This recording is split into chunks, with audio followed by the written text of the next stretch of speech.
So we have got one more couple today. Just see if you can see Laura and Raj. Are they there? Yeah, Papa, they're there. They are from Brisbane. Laura, Raj. Yes, thank you. They're Hello, on. everybody. Hello. Hi. See the Praise God. disadvantage with you is, Laura, Praise God. Hello, the hi, brother. disadvantage with you is there are a lot of people on the panel. When we started, it was only Jude, Marina, and Jocelyn, and every day the numbers are increasing. So Yes, it will be cross-examined for everything.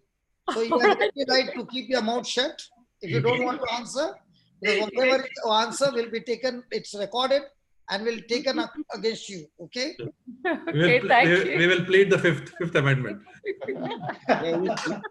Yeah, you taught us last time when you came to Melbourne. Shut the engine. Sorry. What did I teach? You taught us, when you don't know something, shut the engine. Or as we say in corporate life, I neither confirm nor deny. Praise God. Praise God. Okay, brother, tell us about you, because even I don't know much about you all.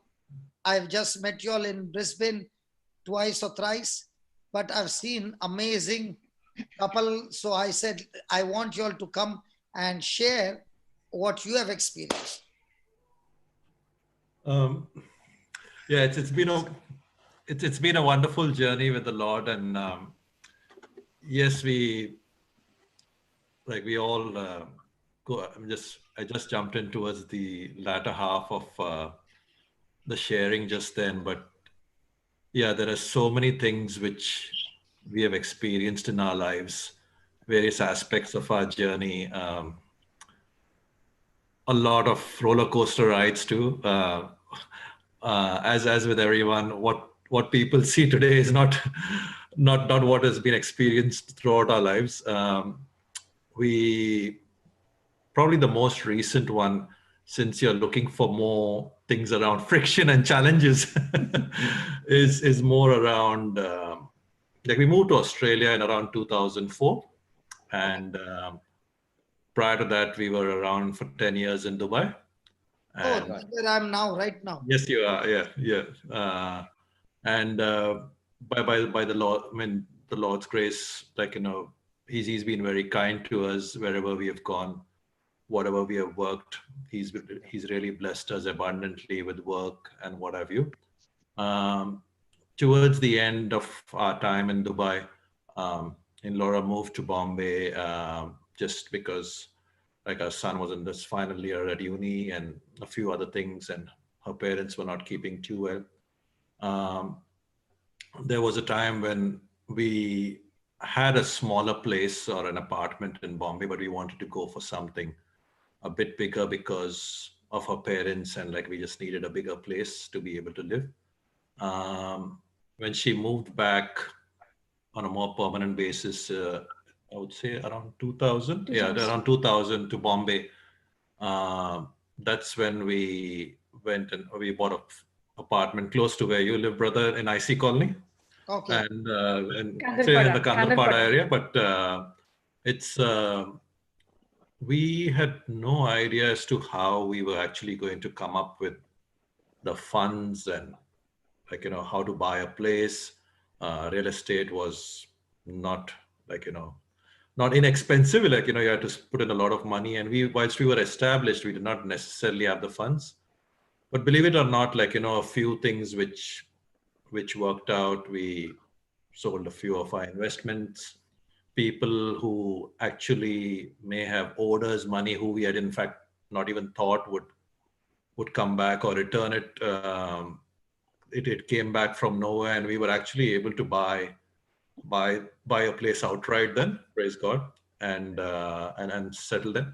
And around that time, we were thinking we'll come back to India, settle down, maybe have a more quieter life in community and what have you.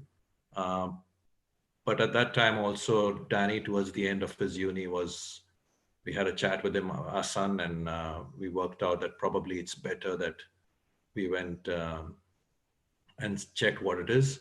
Initially, we thought we'll probably go to the US or Canada, because my work allowed me to go there, started the process. But then realized that it's probably a bit too cold for Laura because she doesn't enjoy the cold that much. So that's when we just saw randomly in a way, and we chose Australia. Both of my son and I, we enjoy sport, so it's a good outdoor lifestyle. So we just moved here. We did not really have any family or anyone then.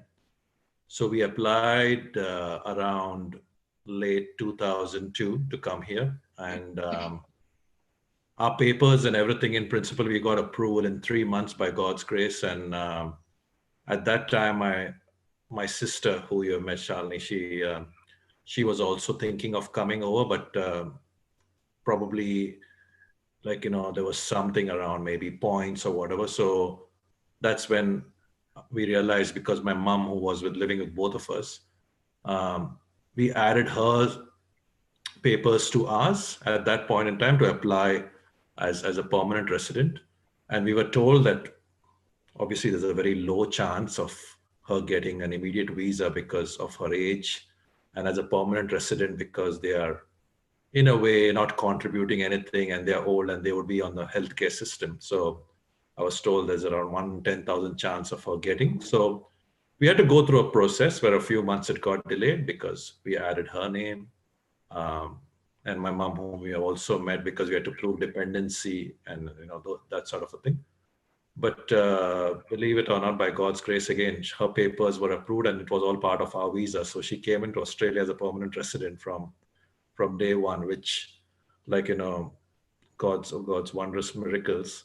So everything was pretty, we stamped our papers initially in 2003, but I had to complete a couple of projects in Dubai, completed that, came back. Danny, our son, and I came in initially in 2004 because we just thought it's easier for men to come and set up a home, the cargo, everything, and Laura followed later. So a couple of years, it was all fine. Like, it was great. Melbourne was great. We love Melbourne. Always feels like home. And around 2006 is when, like, Laura began to slowly, began to feel a bit unwell. It was mainly around her aches and pains. Initially, the doctors thought that, like, it must be something to do with the joints. They tried arthroscopy and things like that, but then it was found that she had rheumatoid arthritis. And we went through a substantial challenge in a way where for many years where she went quite downhill. And in this journey, like, we were living in the suburbs, so we moved into an apartment in the city, close to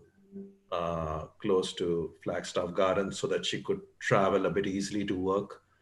But she was in that extreme pain that, like, she used to take her close to an hour and a half to actually move from the bed in the morning just to get off the bed. Can I interrupt over here, brother? Yeah. Okay, he will not say that because this is my angel, He's the one who stood by me, brother, for everything that I went through. I was, you could call 75% disabled. What you see me today, what you have seen me is a miracle. I couldn't walk. I had a robotic walk. And all my fingers had turned like this, brother. And I couldn't, once I went to sleep, I couldn't turn by myself within 15 minutes. And my whole body would become like a hard rock. And Raj would turn me in the night every half an hour. And who do you think, I always saw Jesus in him. And I would think that Jesus is turning me, from and taking care of me as I sleep. And in the morning, he used to carry me to the toilet. I couldn't get up. He used to carry me. And then take me down to that hot water. In the building, we had a hot pool. And I would loosen myself for 45 minutes and then walk to work in that robotic walk. I used to walk like that only. But My superior was so good to me that she allowed me to work, and she even changed my timings. But brother, in all this pain, I never questioned Jesus why he gave me the pain. I always told him, Lord, whatever this is, whatever I'm going through, you be my strength because I'm weak. I only stood by those words. When I'm weak, I'm strong. And this took me, I thought in sometimes I used to think that maybe it's my time to go to heaven, because I was in so much pain. The doctors even gave me oral cancer drug for my pain. So I was on methotrexate for a long time. So I was only popping pills every 2 hours. I was just eating tablets. That's it for my living. You could say that. And one night I called Daniel. Daniel was married then. And I called Danny and I called Raj and I said, I think it's my time. I think it's my time to go. And that very next day, it was Sunday, and we went to church. And the priest, it's a charismatic church on Burke Street on Melbourne, if you know, St. Augustine's. We love the priest there because he was very charismatic and in prayer. So after mass, he introduced us to a doctor in the church, and you could say that he was sent by God, to just change me completely. So we went in. That's another journey in itself in terms. So she actually changed her lifestyle and everything else with of course the doctors, and then we were very blessed. It was part of everything in terms of faith. From my perspective, to see someone you love so helpless and in so much of pain is a very difficult thing. You question everything you do. I would be lying if I said that I did not question where God was in all this. Nothing really made sense. And because you begin to think, okay, you've come to this country, you've made a decision. And that decision obviously has triggered something within someone who was very healthy. You feel that you've done something very wrong and you've put somebody who you love in that situation. Whilst everything looks to be okay, but basically if you don't have health, you don't have anything. So I would question myself each and every day, to that extent where during the winter months in Melbourne has got long winters anyway, but during the winter months specifically, I would request her with work and everything to go back to India and spend the time there. Also, her parents were getting old and there were a few challenges there. So it was good that she could be with them.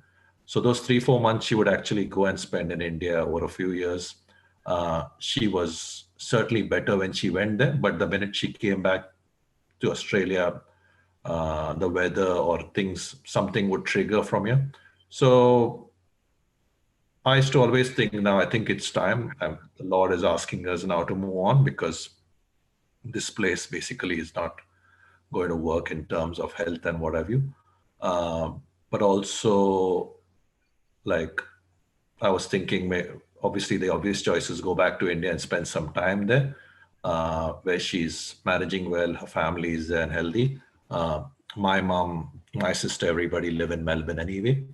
Or I was thinking, not so much Dubai. I was not too keen to go back there because I just felt that maybe take up a contract somewhere in Singapore or something, just because the weather is much better over there and it suits her health. Even within this, blessed with work, the way the Lord opened avenues for us where the people who I work with, they are just so kind and just so blessed that they would give me as much time as I wanted. Their thought process was always, we don't care what you do, where you do it, just go and do it whenever you want to. And the Lord was blessing us at every step. In 2015, no, 2000. No, hold on. Sorry, go ahead.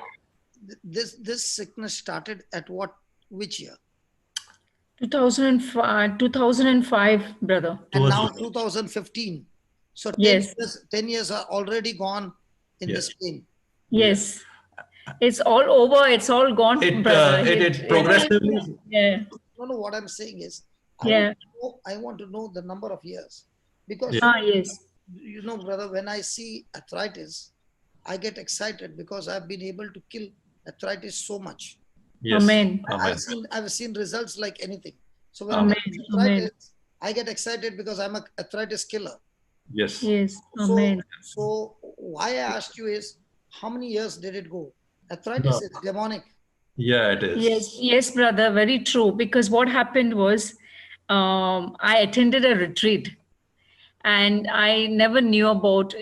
I was just a Sunday goer, and just go on Sundays to mass.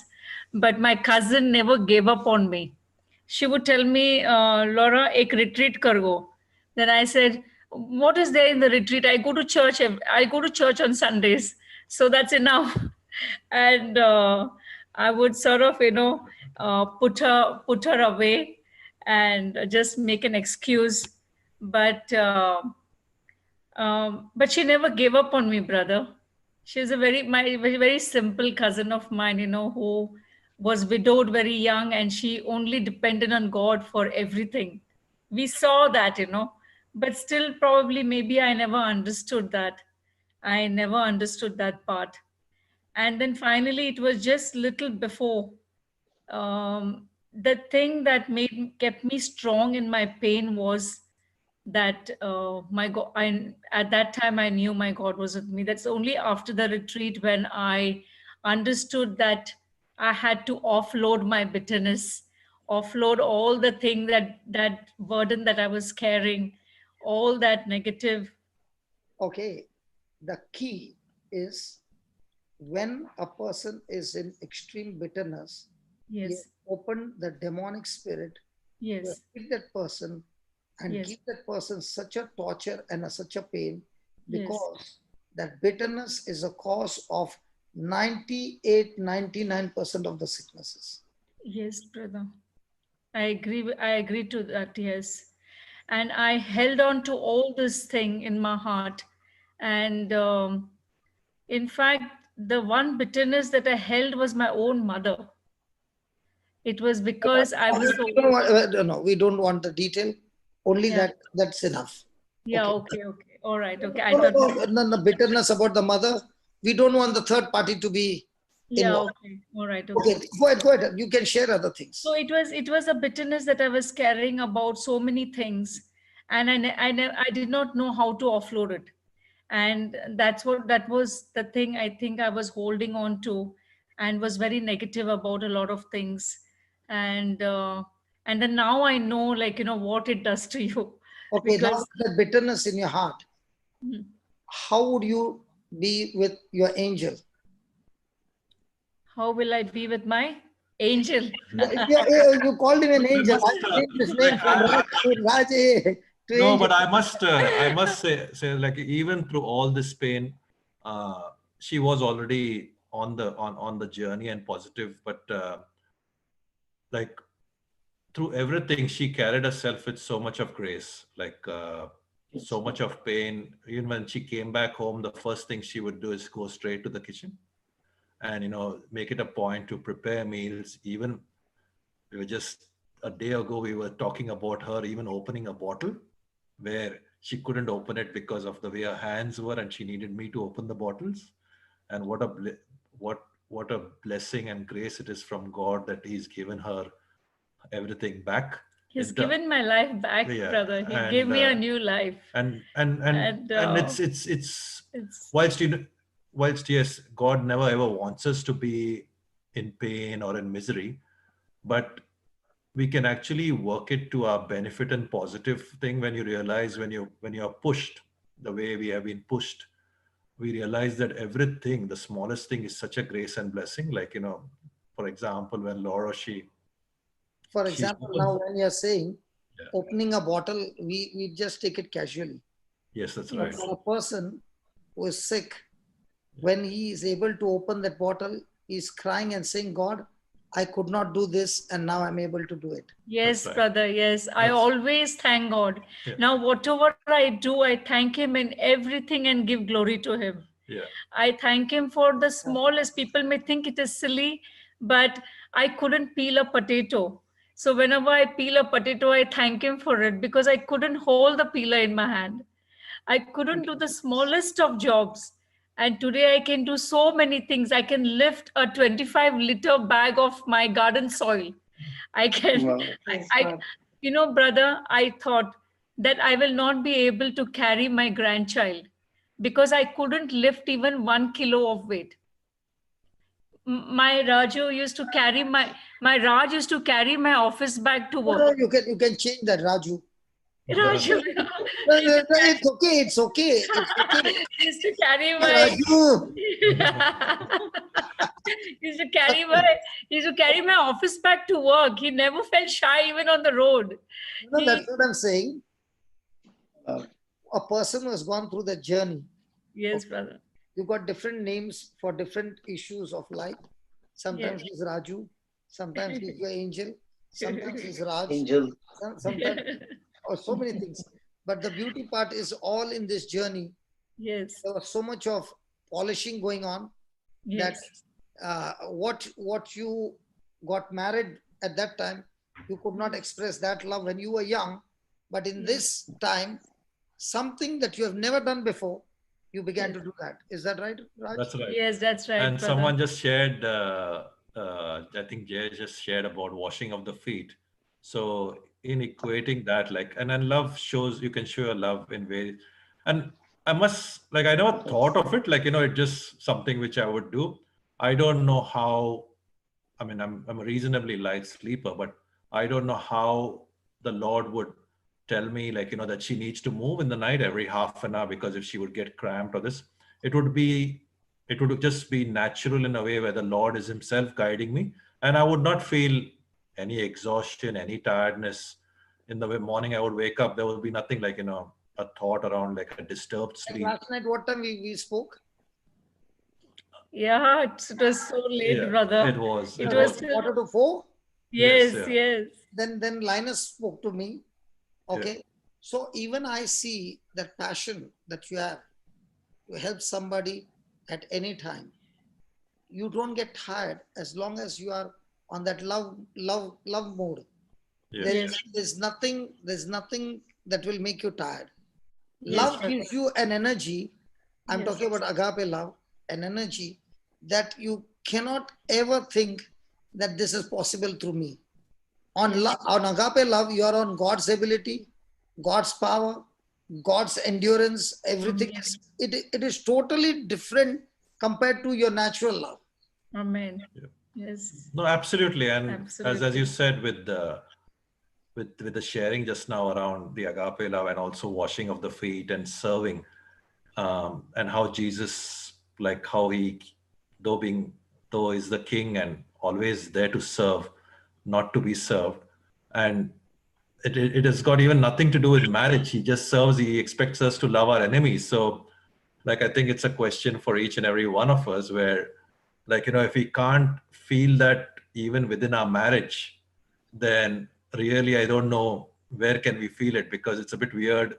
I would say that, like, if I'm not feeling it in my marriage, but I think I'm feeling it outside with my friends or what have you. But I think it starts and then permeates right throughout every aspect of your life. That's what it needs to be. So And- how did you get the healing then?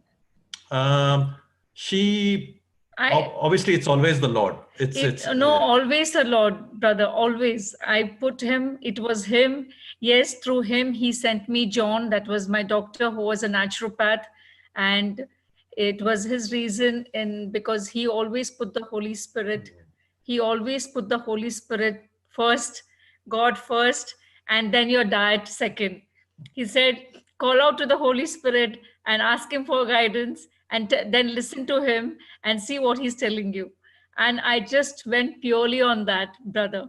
And he gave me a lot of books to read about diet and disease and all sorts of things. But I would still only read and not change anything. And then one day when I was praying, and I've got a Divine Mercy on my altar, and I'm looking to him and I'm crying. And then I sort of got a very strong message at that time, that I've given everything in your lap. It is you who have to do it. I can't do it for you. You know, like I can't change it for you. You have to change yourself. And then that was the message I got, brother. And from that day on, it was my life. It was a life-changing thing for me. And many a times in the night, actually, Raj is a very light sleeper. And even if a slightest sound, he would get up. But the Holy Spirit would wake me up in the middle of the night, sometimes even 12, 2 o'clock, 3 o'clock. And he would make me open the Bible, and always the page would come on Isaiah 53:5. I don't know, I never read the Bible. I never took the Bible in my hand. And he would open up that page, and specifically all the healing scriptures would open up, and he would make me recite it, and I would pray in tongues. I got the gift of tongues while praying in the night alone by myself. And Hold on. You got the gift of tongues in your house when you yes, were praying by yourself, yes, not in a retreat? not in the retreat. Wow. Not in the retreat, brother. Wow. And I would pray in tongues loudly in the night, and this guy would be snoring. When you're praying in tongues, When others, I'm praying in tongues, others and a slight sound is awake. he's awake. He can never sleep again. And I know that I'm praying very loudly, and I don't know what I'm praying, because he's making me pray. All these sounds are coming from my mouth, and he's fast asleep. And then I'm telling him, see, this is what I did. And I don't know, probably from natural, it's but natural, brother. I mean, probably, I don't know, he never told me that, but I was thinking maybe he's thinking I'm crazy, you know. So I should so Because he also must be not knowing what is tongues at that time. yeah, yes, brother. I knew it because I'd gone to the retreat, and I felt a bit, I'll tell you very frankly, I was a bit overwhelmed with what was happening at the retreat, and did not know, like, you know, whether what is right, what is wrong. You know, I'm a first timer, and I did not know. So it was my ignorance, as you said. So And as you offloaded your bitterness, yes, your fingers and everything started opening up, or it Opening. happened instantly? no, it started very quickly, within 2-3 days. Within 2-3 days, it started. The first thing I realized is I turned by myself in the night. That's when I realized something is happening to me. Now, And now, one minute. Let me get things right. yeah, You started praying. yes, Holy Spirit said, I put everything on your lap. yes, After that, you got the gift of tongues. yes, He was teaching you to repeat the scriptures.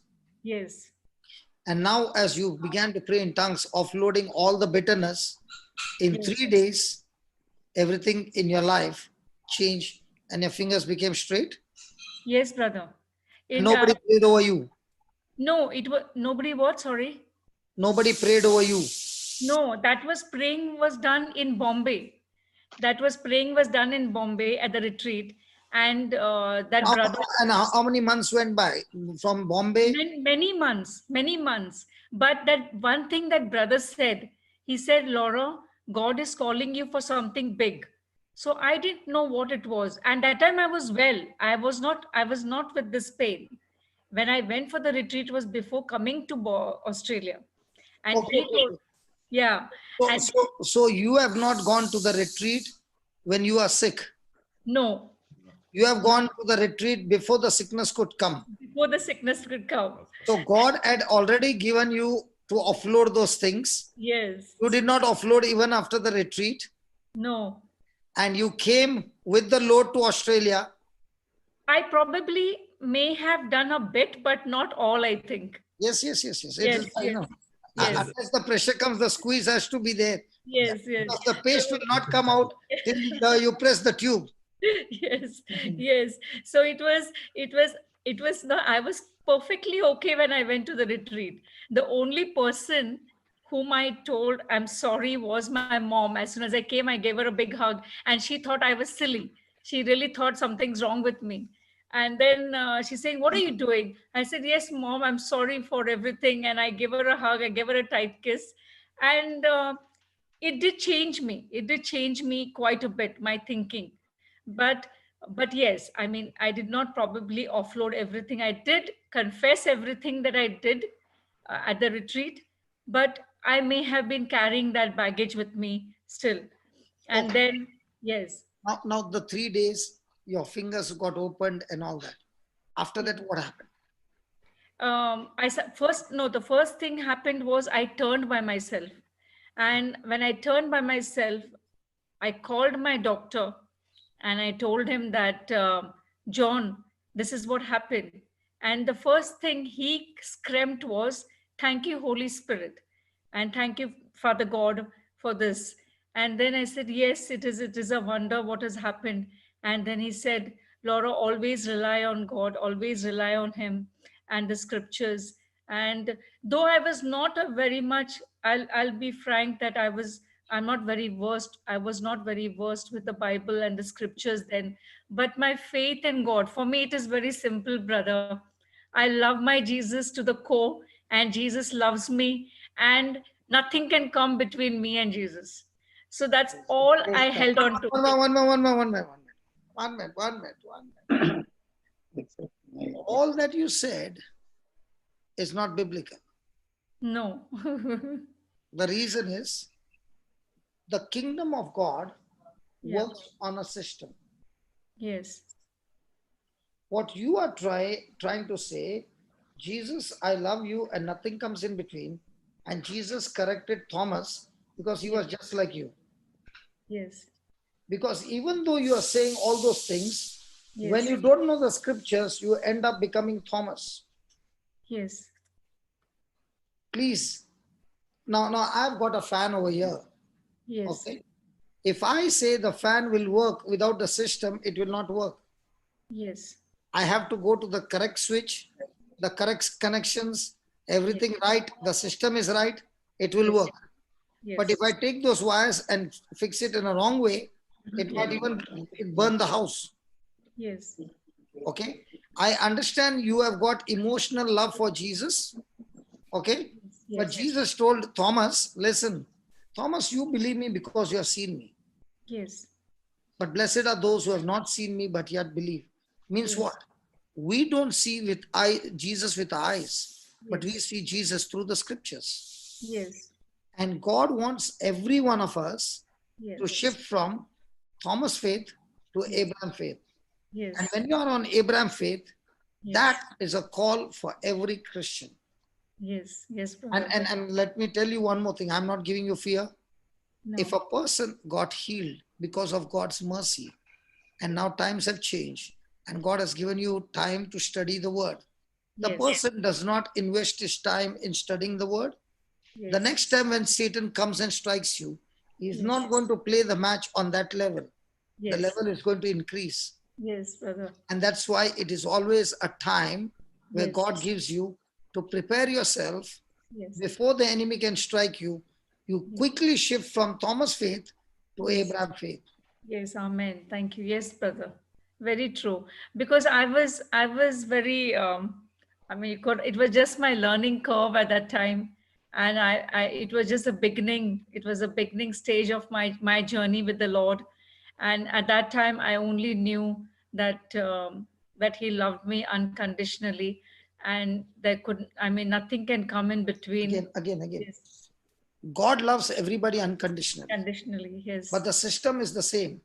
Yes. When you are on human faith, Yes. you will say, how are you? I got pain. What are you suffering from? I'm suffering from arthritis. I've got this. I've got that.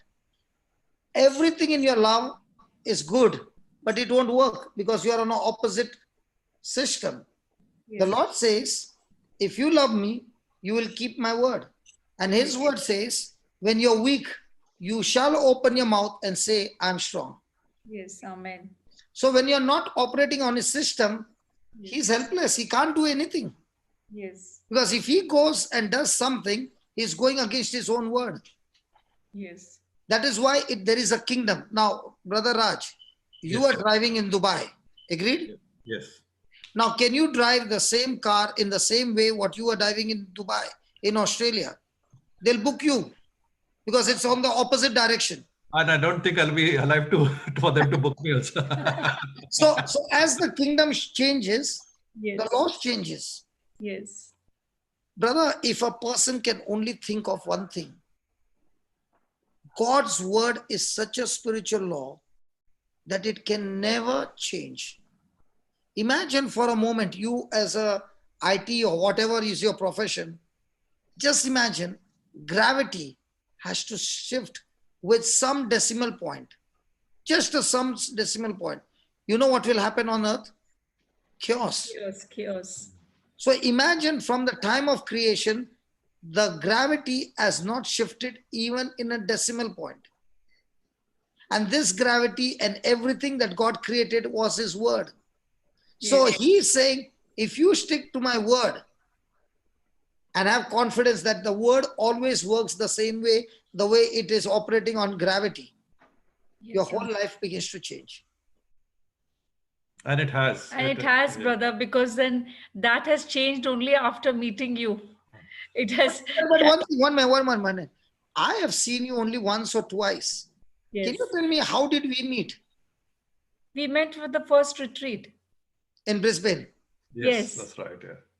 Okay. So what was that much change that you met me and you are saying everything in our life began to change? Can you tell me what was it? Because I did not speak to you in my first visit. A few things like even if, like for us being in Brisbane, as I said when I was telling you about like actually working in Melbourne. So with work initially, then because Laura was doing everything right, but come winters or the Melbourne winters, some level of pain would creep in, and like the arthritis would flare up a bit.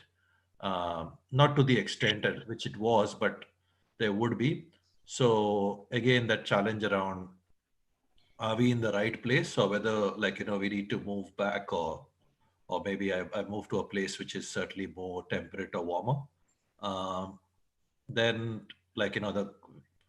being a large company, we've got branches everywhere. So I just suggested, and let us maybe try working in, say, from the Brisbane office for 3 or 4 months, more like a try before you buy scenario. And the company were extremely supportive. They said, look, we don't care what you do, where you do, just be wherever you are comfortable. I think they were happy to get rid of me from there. So I went to the Brisbane office and worked over one winter over there, and she was absolutely fine from the first week. Like she was moving around so well, walking up slopes and areas which she could never move before. And those 3 months were probably when she was the most fit, or she could actually be more mobile. And then we realized that yes, that has to happen. Even before I went back to Melbourne and was going to tell them what to do, I spoke to my boss. He said, even before you tell me, I know what you're going to say, because I See on your face. Yeah. No, but also he knew that he was kind enough to always inquire how Laura was and how she was going, and they were all extremely supportive. And so then we moved permanently to Brisbane. And we were in the city for some time initially, renting for a few months before we found our place close to where you've come. I mean, it's close to the parish where you had the retreat.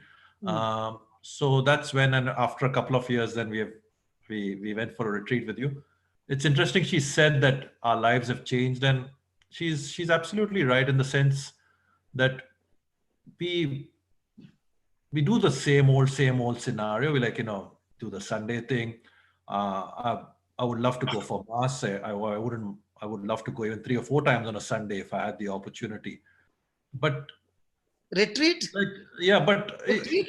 yeah, retreats also, but that sense of fulfillment, like you do it and you're fine where you are within that spiritual environment. But the minute you come out, you're back to your old things, the sort of like always distracted. And yeah, you feel a sense of emptiness all the time. And when I say emptiness, means like you're not doing anything substantially wrong, but you're very distracted in your spiritual journey. But until such time when you came in and changed the whole focus on the word, where yes, and I must admit I'm a bit different than Laura. I've read the Bible from back to back a few times before, but I've read it more like a novel. A lot of it which did not make sense, or just read it as perhaps a story, especially around some of the Old Testament. But the way you've opened things around each and every prophet, whether it's Isaiah, Kings, anyone. You changed everything, brother. You just changed the way we thought. And At least for me.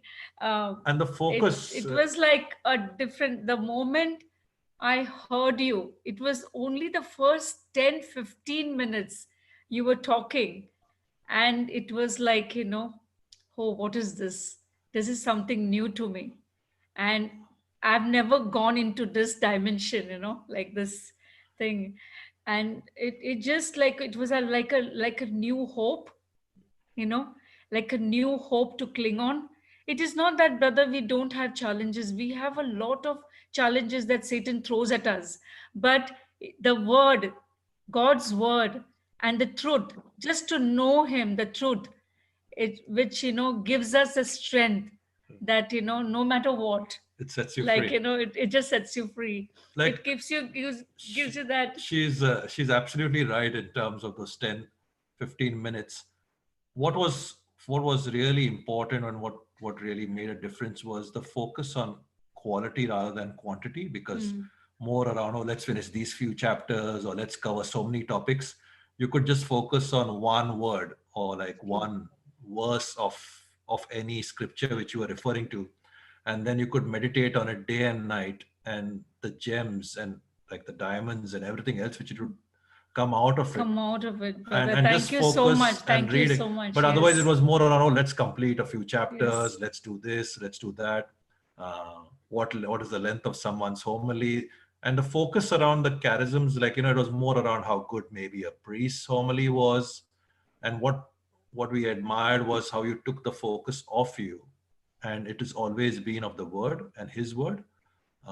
What the Lord means, it's not about you, it's what the Lord means for us. And like that continuous focus. And what I also liked is the way you would, what some people may call provoke or stimulate, sometimes in the middle, like, when we are sort of half asleep, and you would try and wake us up with your hellos. And our younger granddaughter, like, she is a bit funny. So when she was small, we used to, like, just as a slang, call her like a kurkuti, like, like always provoking and all that. So like, I joke with Laura, we call you the kurkuto, like, who always, like, the minute, likes to give. yeah, who really is, like, Thank always you. stimulating us, because Yeah. as humans, and it should not be, but we tend to get lukewarm. Because what happens is I don't like to give breaks. Yes. Yes. For me, it is like this, brother. If I'm coming to Brisbane for 3 days, Yes. I'm counting the seconds, I'm Yes. counting the minutes. And the Yes. football match has got only that much minutes. Yes. Okay, the church, you have got that many minutes. Yes. And in that many minutes, I have to get so many goals. That's my target. Thank you. And when you take a break, to get that atmosphere back in that same atmosphere is very difficult. Yes. Yes, So brother. forget the break, because anyway, you all are eating at home every day. If Yes. one day you all don't eat, what are you going to die? I Yes. know, So that is brother. my way of thinking.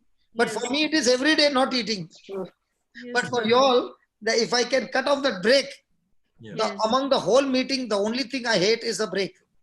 Yeah. No, we understand, brother, because even Raj and I think similar, like how you think.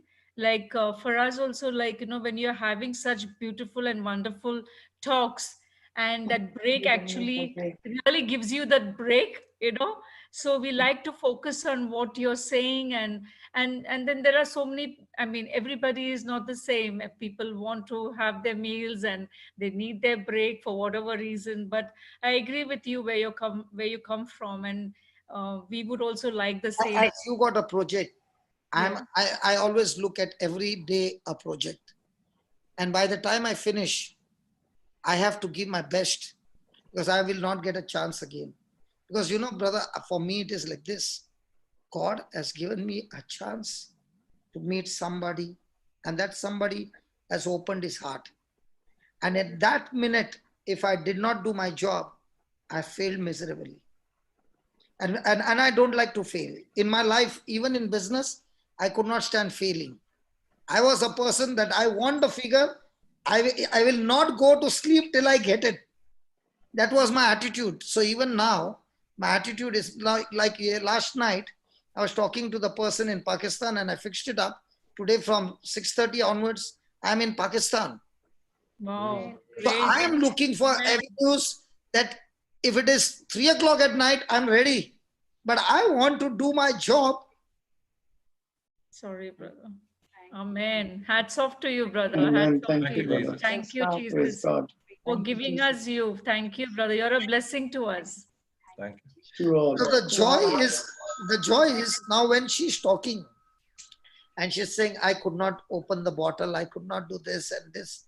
And now when you look at that smile on her face, for me, money can never buy all these things. Nothing in this world can buy this. And when you see somebody's tears have been washed clean and it has turned into joy, oh, that is my love offering. Every day I say, God, put me on a place where I can wipe out people's tears and turn that into joy. And that becomes a love offering. And you know, now when Jay, Brother Francis, Ryan, and all of them are sharing their testimonies, you know what will be my wife saying? Hey, my husband left home and he went for so many months. I did not see him. But when I see them, I can see my husband's labor. It's not gone wasted. Amen. Amen. Amen to that. He watches everything, huh? Yes, brother, of course. He Yes. watches everything. And then I ask her, how do you feel? She says, it's so fruitful. Mhm. That's the joy. Now, for example, you had a project and you finished the project and you took your wife over there and she looks at it and she says, wow, what will she say? But when you are sitting at the table and with your computer, I could not see this was the vision. But now when the project is over, she's saying, wow, she will say even one step further, I never thought you were capable of doing that. The same it is with me. Yes. The same it is with me. Yes. When I see things happening, I don't ask people their stories. I don't ask you, what is your problem? I've come to your house. I've eaten my sister's food, everything. But I'd never go to ask, oh, what are you doing? What is your profession? Till today, I don't know your profession. Yeah. Because I'm not interested in what you are. I'm interested that I should open your jaws and stuff Jesus in you. Before I leave, close your mouth and say, done. I've put it in. Now I know when I come back, Jesus will do the rest. Yes. Amen. Because Yes, that brother. and Even when I come to your house, the biggest problem is my sisters cook good food. Okay, the food is hot, but by the time I give them a break, the food has gone cold. It's like rooming from the fridge. The person who has done it all, and she is now in a state. This fellow has got no lunch break. This fellow has got no this, no sense, all that. Because for me, the food has got nothing to do. For me, Yes, brother. the food is the food that I've cooked. Yes. Yes, And if I'm able to stuff that food inside of you, I know by the time I come back, the food is digested and the person is changed. Amen. Amen, Amen. amen. Thank you, brother. Yes, over to you all. Shoot them. Go ahead. no, it's I actually had a question. Did you, I mean, during this time, did you all actually face any kind of because see, whatever I've heard from the both of you, I mean, there's only love between the two of y'all. Was there any kind of friction at times because of the situation? And Natasha, if you are asking that question, then we can remove the name Raj and remove the name Laura and put them Jesus. You can't get these kind of people on this planet Earth. No, brother, There has to be a friction. Otherwise, Okay. it's not a marriage. Hello. that's It cannot be a marriage. that's the reason I'm Natasha. actually asking. Yeah. No, listen. Okay, now, okay, because we're sitting now in front of everybody, probably people think we are all lovey-dovey. But yes, friction it's always there, as brother said this morning in our talk. He gave us a talk this morning in Melbourne. You know, every day morning at 1 o'clock, Dubai time, I've got a class in Melbourne. I preach during the day, and I got a chance to have a meeting at 1 o'clock. And everybody is welcome. Huh? There is nothing that you can cross the borders and come to Melbourne. And thank God for Zoom. You don't have to take a flight ticket. Just log in, and I'll give you the number. Praise God. You can join us. So 1 o'clock, it started for 15 minutes. Slowly it went for 30 minutes. Then it went for 40 minutes. Then it went for 50 minutes. Today it went for 1 hour, 15 minutes. And Linus, who started it, he said, brother, I started for 15 minutes. I said, it's still there. 1 hour, 15 minutes. And we were still talking with you. Sorry, there was the friction. Okay, you asked me about friction. Okay. Yeah. Yeah. The time I got married to this man, I never knew. He was, okay, I'm coming to that now, okay? He's extremely loving. At the same time, his anger is so much that they say, you know, the anger on the nose.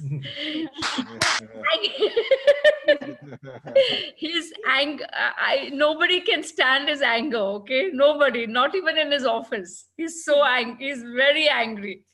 But at the same, when he's angry, he can cool down also at once, which I can't do that, you know? And I couldn't live with it when I got married with him.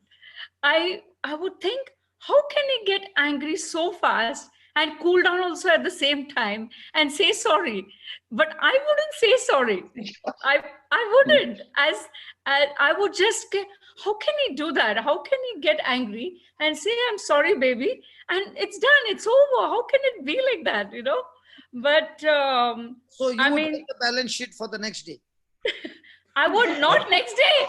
Oh, it would go on. For Probably, a long time. probably still is going on. After this meeting, I think it'll come out again. No, but you know, as I said, I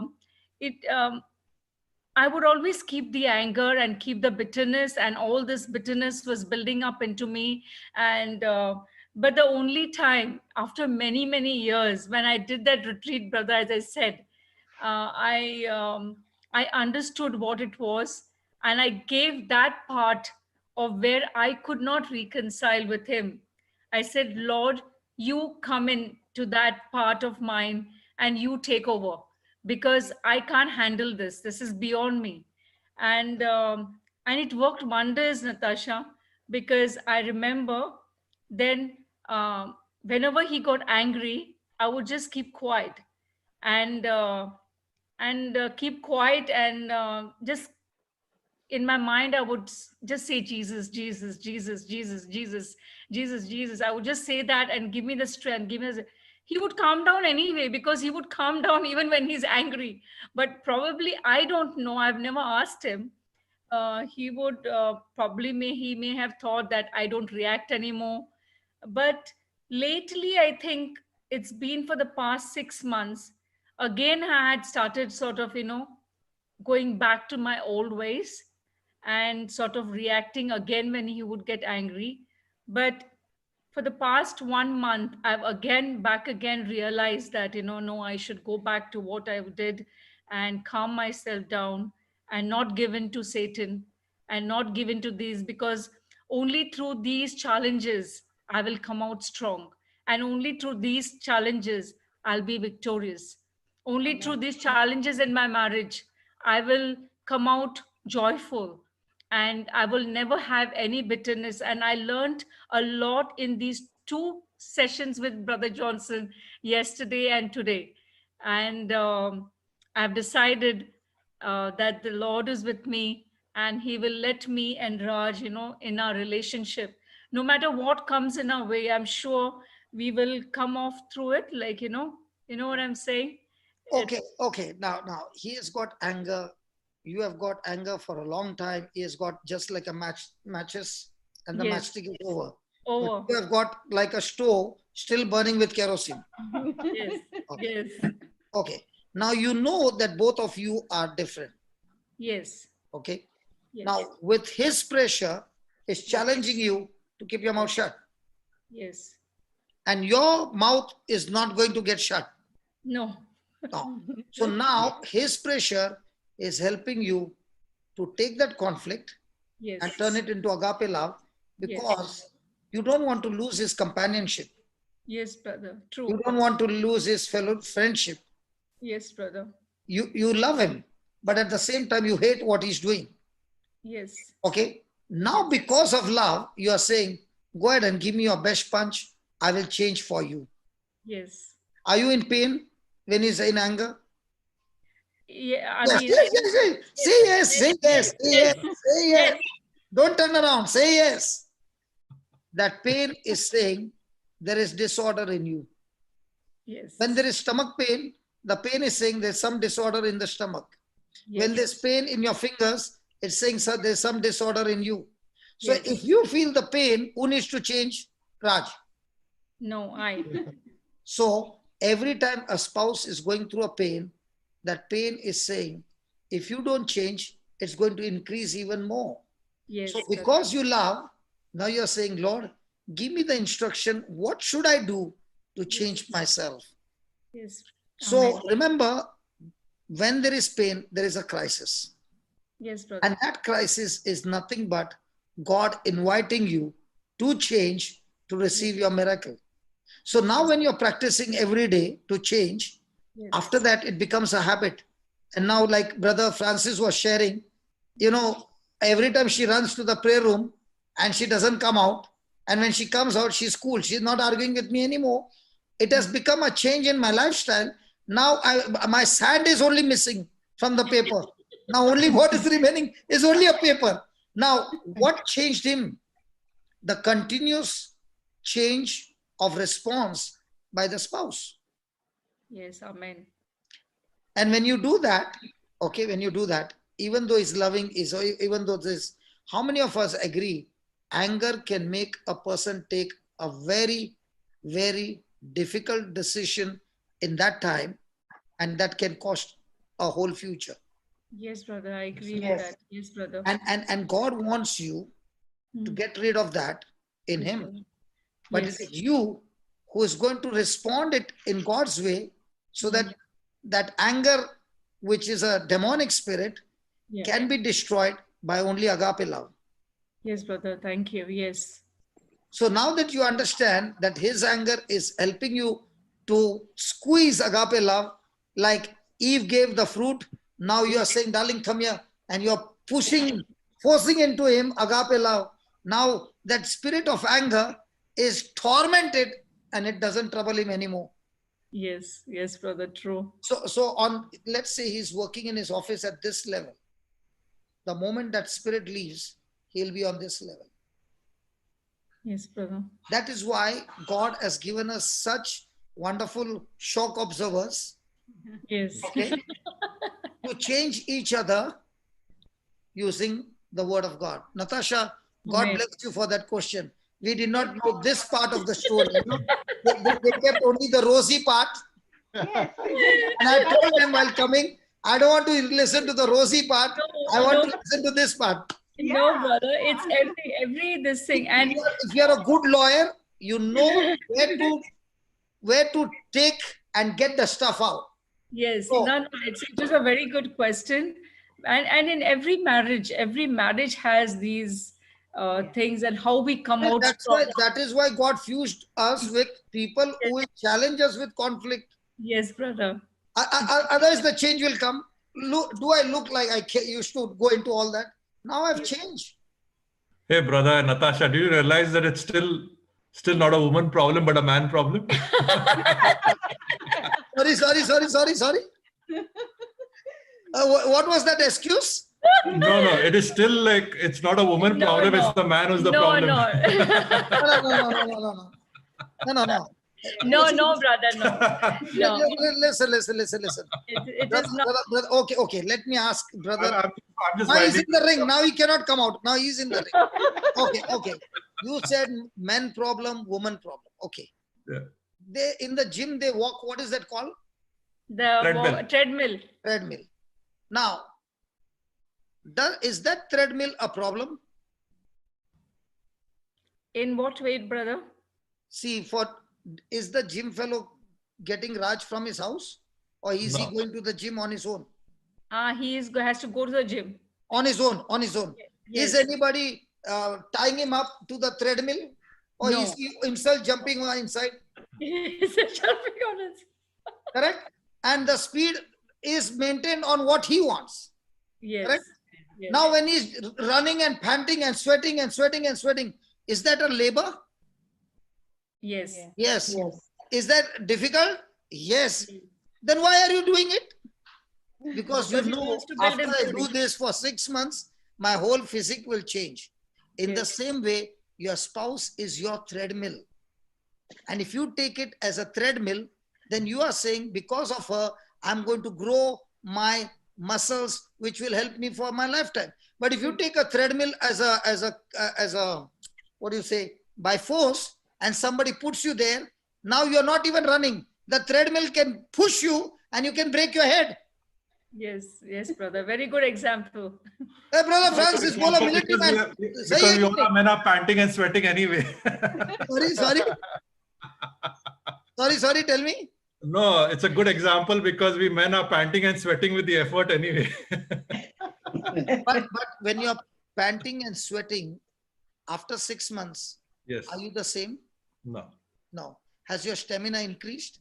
that's right. It has. Has your muscles increased? Yes, Has it changed your everything in you?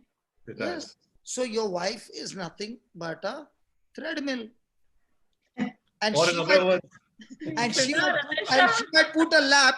There are different laps, I don't Yes. know. Okay, No. when I went to Nepal was the time I jumped into it. Okay, there are some laps you can set it for 5 minutes, 10 minutes, speed That's right. and all that. So as she begins to progress with agape love, you are saying, my darling is loving me so much. Okay, you want me to go for extra lap? I'm ready for you, darling. So now you are doing willingly for her. Yes. No, It it it is all about how do you see things. yeah, and it's what she also mentioned. But in terms of friction, especially when we went through these challenges, recently with the health, I used to actually feel very, very sad and sorry for her. I've never felt the friction points may have been when, for example, I couldn't get my head around why she would want to cook and clean when family or friends would come and she was in so much of pain. I wanted actually her to do less rather than more. So those created some friction points. But in terms of how I felt, I think it was more the anger and frustration from me within that, maybe the decision process was Within the something. parameters. Yeah, why it? Because if it wasn't for the decision of us coming here or living in this place, this wouldn't have happened. But today, where she is, she's much better than what we can ever even imagine. We couldn't even think that she would be this fit, or in terms of what she is and how she is. Our granddaughters, both of them, now she, at least the younger one, she can still carry, though she's 7 or 8. But the fact that she can do a lot of things which we couldn't even imagine. The Lord has actually made us stronger, and all of you are right, because it's never easy, as you said. The minute you try to get a bit lukewarm, or you try to give some slight gap, There's no holiday, there's no vacation. yeah, he's waiting for an opportunity to come, and he comes with and Brother, multiplies. I can put it this way. Yeah. Have you been to a gym anytime? Yes. I'm not talking about the hi-fi gym. हमारा गाँव वाला gym. In that Gauti gym, no, they will put big posters of bodybuilders. Yeah. Yes. Is that right? Yeah. I don't know about this branded gym. I don't know what is there. I have not been there. But हमारा Gauti gym में ना सब bodybuilder ऐसा muscles. And when you look at that photograph, no, by default your dumbbells are going up and down. Yeah. But I don't know about others, but it happened to me. Yeah. And when you are, when you are इधर ऐसा नहीं होता है. Either they'll say I'm getting depressed by looking at it. You cannot put a poster like that. Because it's called as body shaming. Like they're saying that, you know, you like just because I had a bit of weight and you put those posters, the gym guy will get sued. Yeah. मेरा example का तुमने धजिया उड़ा दिया यार. नहीं वो गांव में ठीक है. गाँव में ठीक है. Because I have seen with my own eyes. Absolutely. When I would see that poster, no, my sets would increase. It would give me more inspiration, more motivation. Yeah. And when you are doing, no, then the person who has been exercising for 6 years, he will come with the heaviest one, stand beside you and with the mirror. Acha, mirror to hai na? Mirror hai. So big mirrors, we used to have big mirrors. Okay? And he would come with the biggest one and he would do. And when he would do, no, that time we used to look at him and say, if he can do, even I'll do. See, that was there. In the same way, the poster that you put before your eyes is Jesus, the gym man, who has won every battle of his life and is all standing there. And you look at him and say, Lord, you did it. I'll also do it. Yes, amen. The other day, I don't watch movies or anything. I told my brother Sudhir, I want to see 36 Chambers of Shaolin. And he said, why? Because in that movie, no, I want to see every chamber exercise. He said, why? I said, that's how I want to build up my spiritual muscles. So what am I looking at? A picture, a video.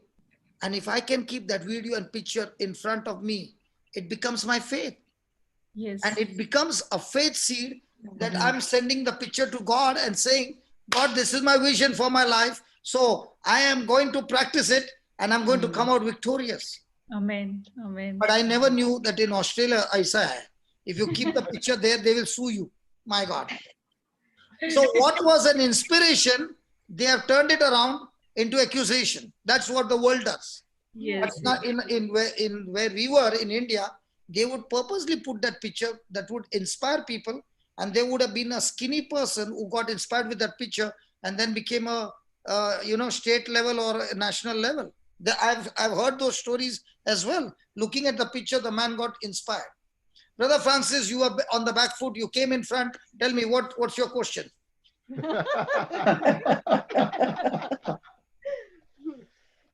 I have no question. I just am inspired, and just to share, especially in a marriage when we are hitting the rock bottom, it is then that we are the best, where we can see that in the bed, he's helping her and doing everything for her. It is like washing the feet 10 times. It is not like a priest tells us to go to church or do something external.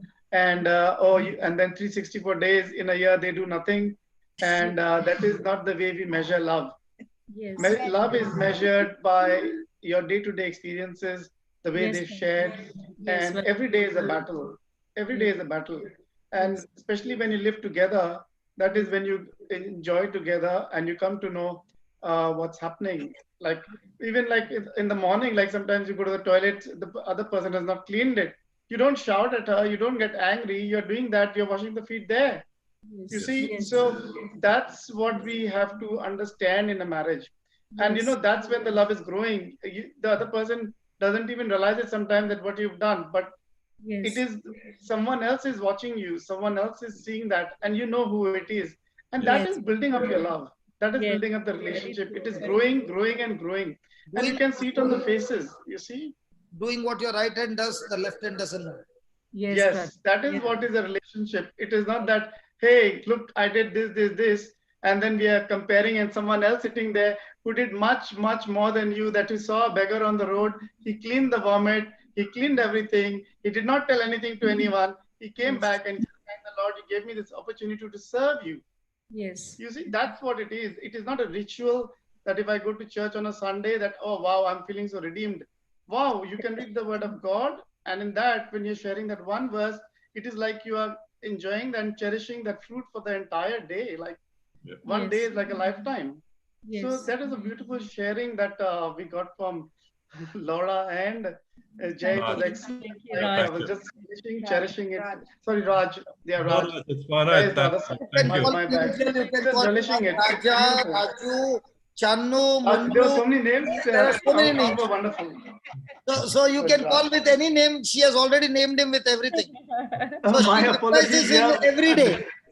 But at the end of the day, brother, but we have learned that whatever we go through, I mean, during the day, whatever frictions and whatever love, whatever we do, but we see that when we go to sleep, like, we sleep by saying I love you, whatever differences are there, whatever it is, doesn't matter. But we see that we see each other, we say goodnight to each So other. no showing back. Because we don't know that whether... No showing the back. Huh? No showing the back. No showing the back. Because when a person is offended, then the back comes, and the husband at night is the most polite, most wonderful man at that time. And he comes slowly to touch her, and the woman says, don't touch me. No, it has never been like that. No, I'm not asking. I'm not telling you, Re Baba. I'm just telling about the general thing. Did I say about you? Did I say about you? No. Yeah, I'm just saying it. Yeah. No, but because I would be like a animal the whole day, troubling her. But after dinner, I would suddenly become a different husband, very polite, for only 30 minutes. And she knew it. Yes. So when your mind is carnal during those days, you are only thinking of one area. Okay. But as you begin to become spiritual, now your whole mind is completely changed. Yes, brother. And that's what you said is the beautiful part, where you're saying before we go to sleep, we hold hands, we say, I love you. And if you say a prayer, the Bible says the bed of a married couple is an altar from where you are offering praise to God. And where there is hatred in the married couple, the Bible says the prayers cannot be heard by God. Yes. I'll show you. Till then you talk. I'll just search for that scripture and come back to you. Go ahead, talk. Okay. All right. What was I to say? No, you were sharing. Francis was... yeah. What does it say? No, Francis was sharing. That it was about Ephesians 4:26, where we also followed it very closely. What Raj and Laura have been following, that before you retire for the day, forgive each other, say sorry if something has happened, but hold each other and say I love you. And that's a beautiful way of winding up the day with love of God. That's so beautiful sharing, and I'm sharing the same thing. Okay. This is from a chapter 1 Peter chapter 3, verse number 7. 1 Peter chapter 3, verse 7. Yes.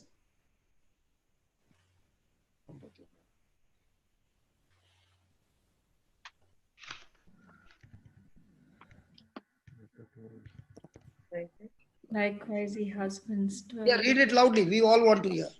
Okay. Likewise, ye husbands, dwell with them according to knowledge, giving honor unto the wife, as unto the weaker vessel, and as being heirs together of the grace of life, that your prayers be not hindered. So your bed is your altar where you offer your prayers. And at that time, if there is a hindrance between the two, your prayers have no power. So Satan knows it. Yes. So what is his job? To cause opposition between the couple. And now, even though they are praying, their prayers are hindered. Yes. Praise God. Praise God. Thank you, Jesus. Hallelujah. Hallelujah. So now, Ryan, you want to ask them anything? Jude? No, Papa. No, Jude? all good. Nothing to mention. Thank Jude, you. Thank you, everybody. Jude, you had a Thank lot you of for questions. sharing your You told me I testimony. want to ask this couple on the private chat, and now you're saying you don't have to do anything. So, Today, your teacher also is not there. Your spiritual mother is not there. Now you can ask me. Brother Raj, when Yes. how was your level when she was again was angry with you, and again she went back to the normal, and she again came back to the word of God? So how was your situation at that point of time? Sorry, I mean, can you repeat that, please? Sorry. Initially, she was, every bitterness, everything has been gone, and she Yeah. came to the word of God. All of Yeah. a sudden, again she was with angry and other bitterness again, Yeah. and again she came back to the word of God. So what was your emotion level in that point of time?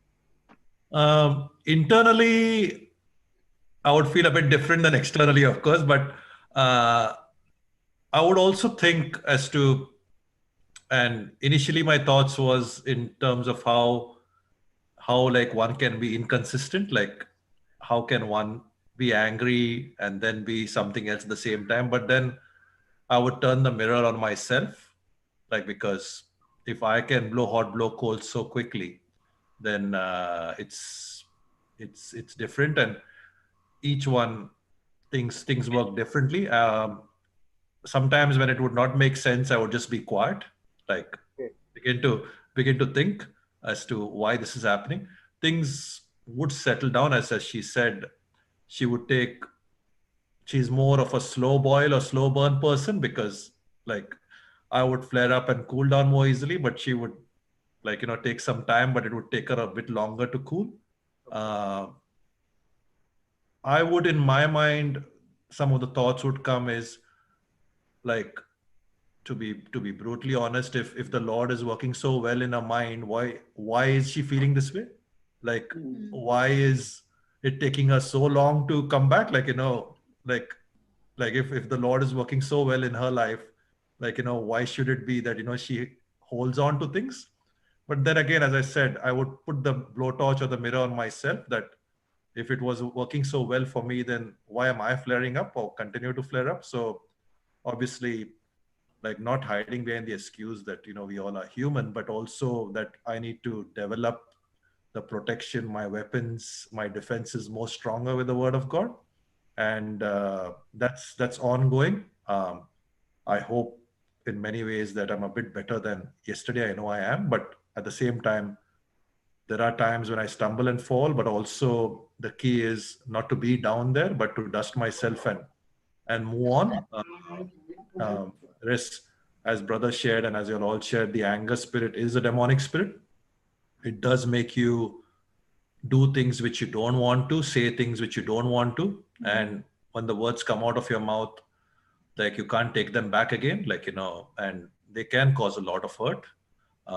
Sometimes without even meaning to, your education becomes an actual burden on yourself, because you begin to use words and things which you have a go at someone, which people can't get back to you. It may be your position, it may be your words, and like, you're actually doing the work of a demon, where somebody who's helpless and can't even respond or doesn't have the capacity to respond. So it is allowed me in many ways to be humiliated also by myself, because like, how I feel quite pathetic and low, and like, the fact that I am feeling that, I can't even fathom how I made someone else feel that way. But I'm still learning. I'm hoping that I'm getting better. But yeah, there are times when in my mind I would question as to why, like, when people say like it's a bit like the church, and like, if if a priest preach something on the pulpit and then like, you know, they end up doing something else, like it feels very hypocritical. And that starts with me, of course. And as the hymn says, let there be peace on earth and let it be begin with me.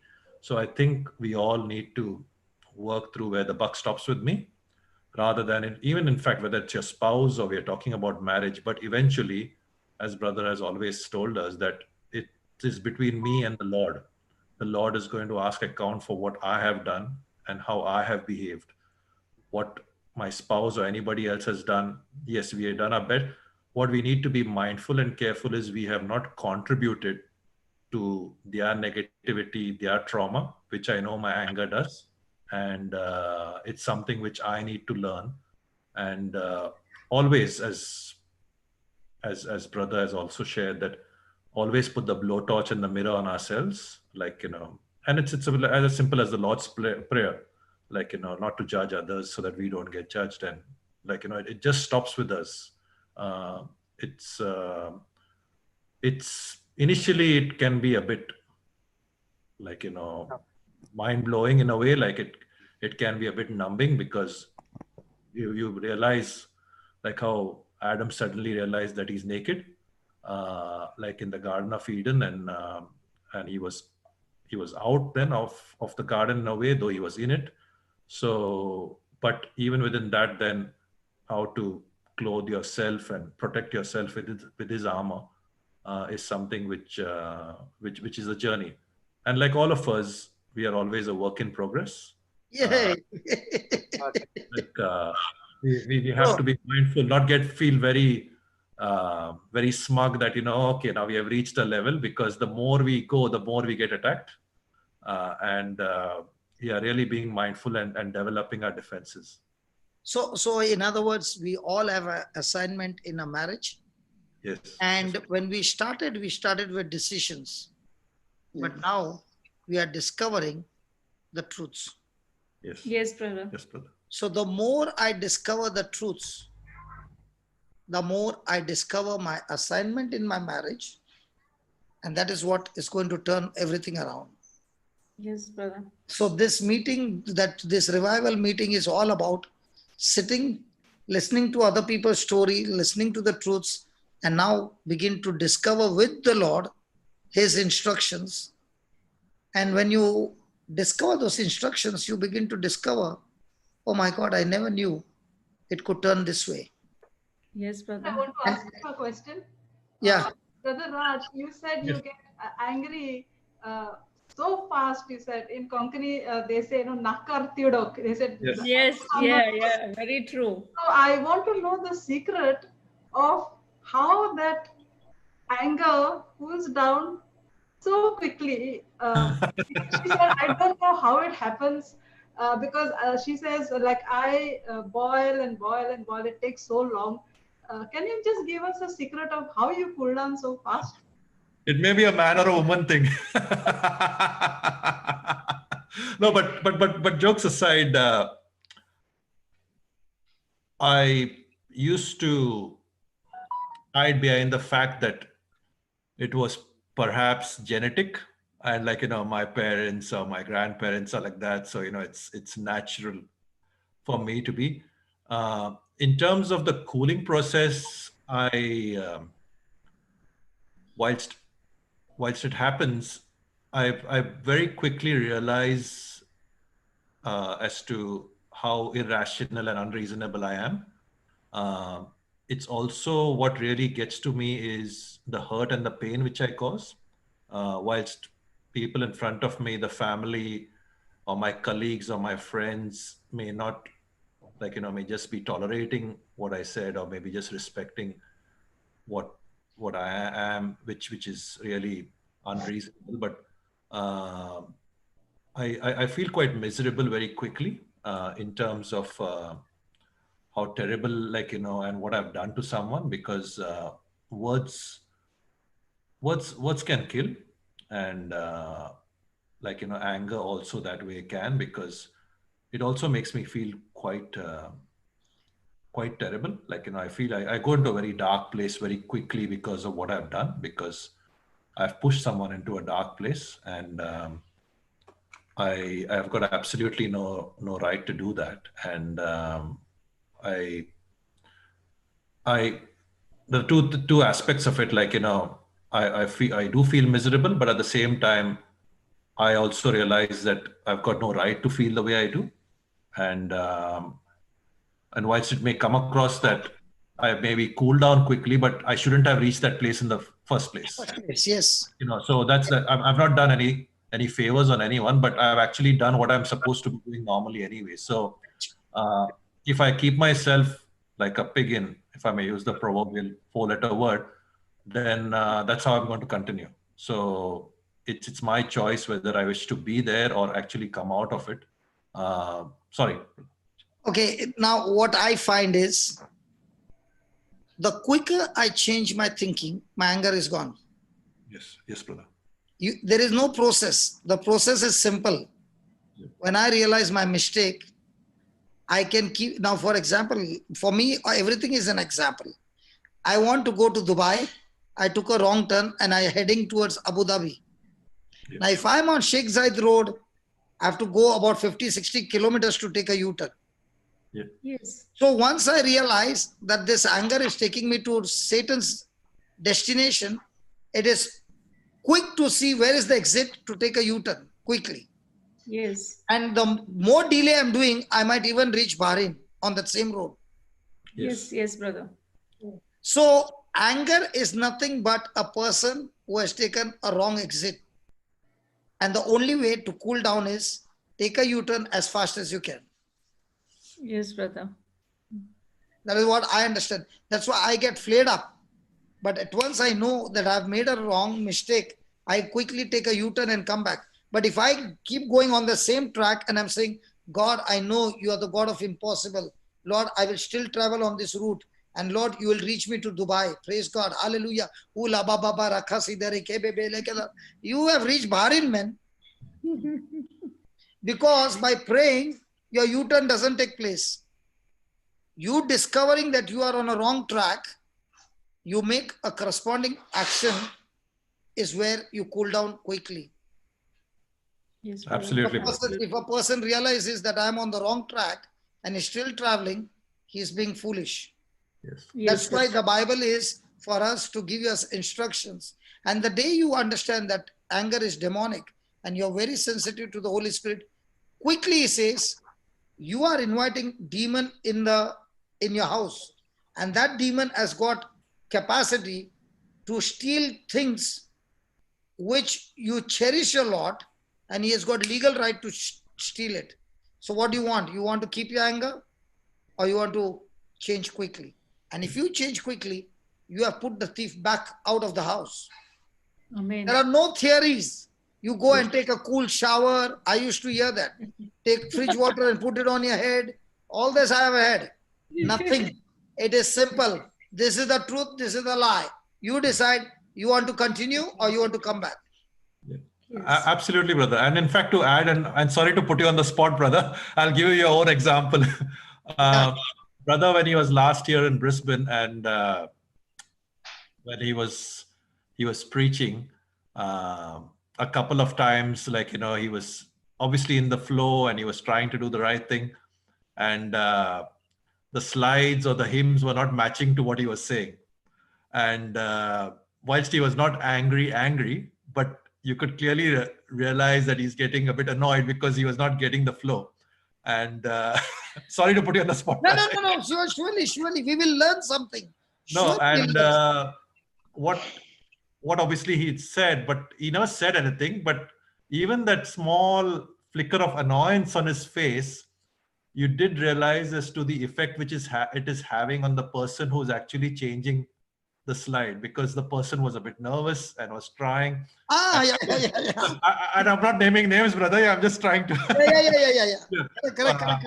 But even without meaning to, and this was just a natural reaction, we don't realize. And if I even equate it to the trauma and the sadness which I have caused with my behavior, it doesn't even come close to it, where people have felt so messed up and so this. And of course one could apologize and try to do anything, but within say half an hour, when this person was getting it right, and brother was saying, like, okay, it's great how the person changed, the whole mindset, the body language, everything changed so much that everything was smooth after that.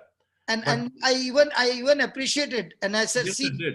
Yeah. I said, see, the pressure on him has Yes. really made him move in a direction, and he's become so excellent.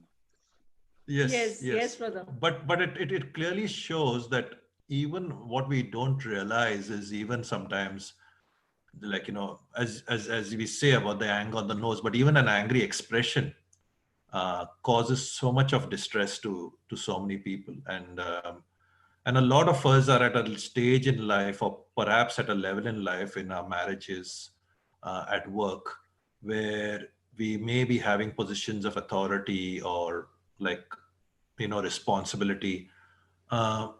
We do have such immense power, but with that comes a lot of responsibility, and, like, a sort of a negative aspect or negative expression, or all these creates so much of sorrow and trauma in so many people. And I'm grateful that my family, like, Laura and everyone, tolerates me. Brother, I want to tell you something. Okay. Yeah. Did Jesus get angry? Yes. Yes. I would say so. Yes. Yeah. You see. I don't think he said you hypocrites. Listen, please. We'll study this aspect, because this is a key in the marriage. Okay. Anger are of two kinds. One is demonic, and one is filled with the Holy Ghost. Yes. Okay. Now let's go and study that about anger about Jesus, because many a times I have used this passage to tell my wife, even Jesus got angry. Are you understanding? See, I heard that from my mother this morning.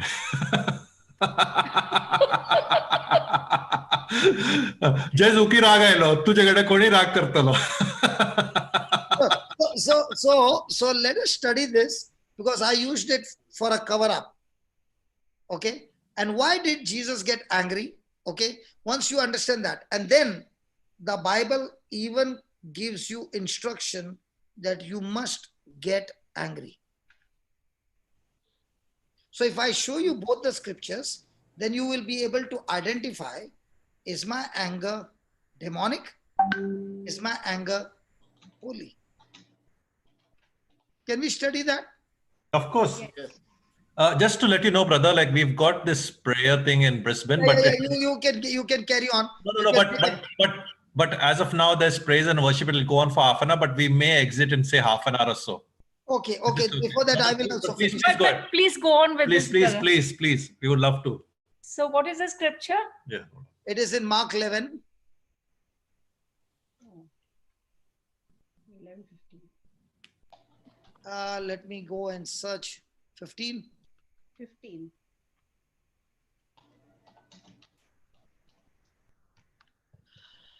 Temple scripture, Papa. Yeah, in the temple, yeah. That's where all the things happen, no? Yeah, go ahead. Brother Raj, I want you to read about anger. And they came to Jerusalem, and they went to the temple and began to cast out them that sold and bought in the temple, and overthrew the tables of the money changers and the seats of them that sold doves. My brother Raj, will you go in the market and ever think of doing this? No. हमारा anger घर पे रहेगा. But would you express your anger in a place like this, in a marketplace? I'm not very keen to go to markets anyway. No, what I'm trying to say is, No, absolutely. in the marketplace, all those people who are doing business, they have got their union. Yes. Correct? And Yes.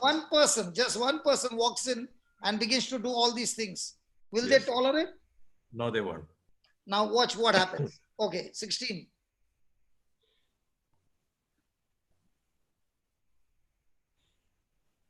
Yeah, read, brother. And would not suffer that any man should carry any vessel through the temple. Have you ever seen a dada like this? And In Bombay, we say Dadagiri. Yes. any vessel through the temple. He not only blew off all the shops who were doing business there, but now he would not even allow people to carry water because it was the shortest way through the temple. So everything is stopped in no time. Sab pura edam taken over. Then 17. Okay, sorry, I just expanded. And he taught, saying unto them, is it not written, my house shall be called of all nations the house of prayer, but ye have made it a den of thieves. So why did he get angry?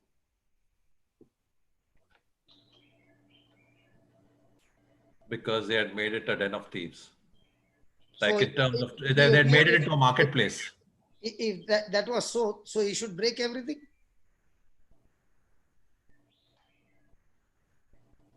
Read the 17th verse, only three words. 17th verse, 3 words. You will get your answer there. And he taught. So why was he angry? Because they turned out, No. Just that 3 words is the answer. he taught. So why was he angry? He was not angry to throw the stuff. He was angry because his heart condition was to lead them through the truth so that they could be saved. Yes. But when he's doing all those things, are people looking at what he wants to teach, or are people looking at his action? His action. Action. So whenever a person is angry, what is very important is not the action that he's doing. What was his reason why he's doing? So Jesus had a reason to do that because he wanted to teach them that what you are doing, you who are supposed to be having this place, a place of prayer, your heart condition has changed into a business. Okay. So I'm here to show you that you're wrong. I want you to repent, change your heart condition and clear up all these things because you are on the wrong side. So the reason was heart condition. Correct? Now let's go to Ephesians. Is that right? Yes. Right. Go to Ephesians.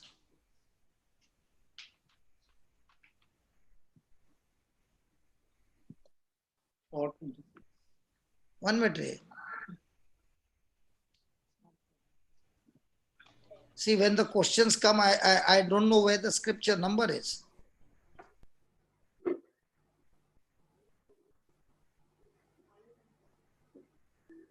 Okay, verse number 26. 426. 426. Yeah.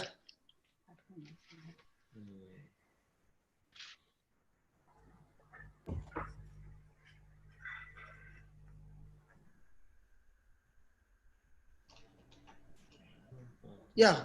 Brother Raj, Yeah. in this passage, I want you to look at the comma, because that comma will make the whole thing change. Okay? Before you read, look out for the comma. Okay? Now read it. Yeah. Be ye angry and sin not. Why did you take a pause? Because of the comma. So is it 2 different commands?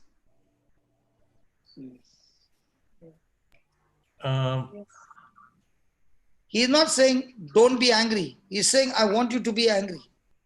Yeah. But let that angry not be of a sinful anger.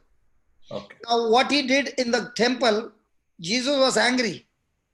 But it was not anger leading to sin. It was an anger leading people to come out of sin. Yes.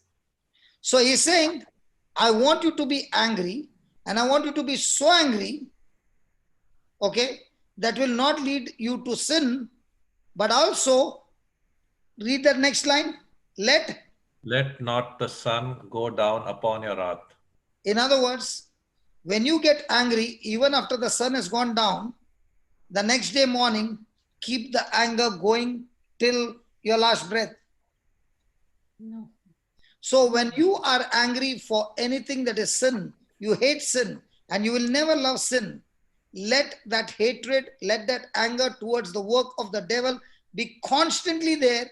Even after the sun goes down and the day starts, let that anger continue.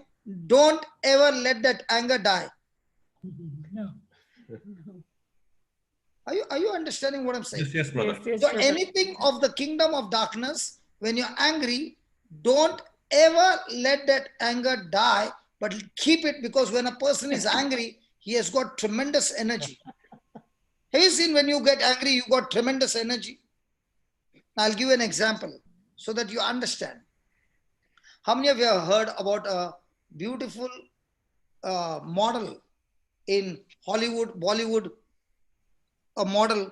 Her name is Mother Teresa. Now, was she a Bollywood model or Hollywood model or any model? Spiritual model. She was a simple nun. Agreed? She had come to Calcutta, okay, with lot of wealth when she came, because she came from a rich family, right? No, brother. Okay. She came from the airport and straight away went into the convent. She did not know what was happening in Calcutta. One day, she had an opportunity to come out of the convent, and that day she saw with eyes the lepers and untouchables dying on the street. Did that trigger her with anger? Yes. What was the anger? When these people are dying, why is it nobody taking any action to prevent this? So when she went inside the convent, what she saw, did she take that anger along with her inside the convent? Yes. Yes.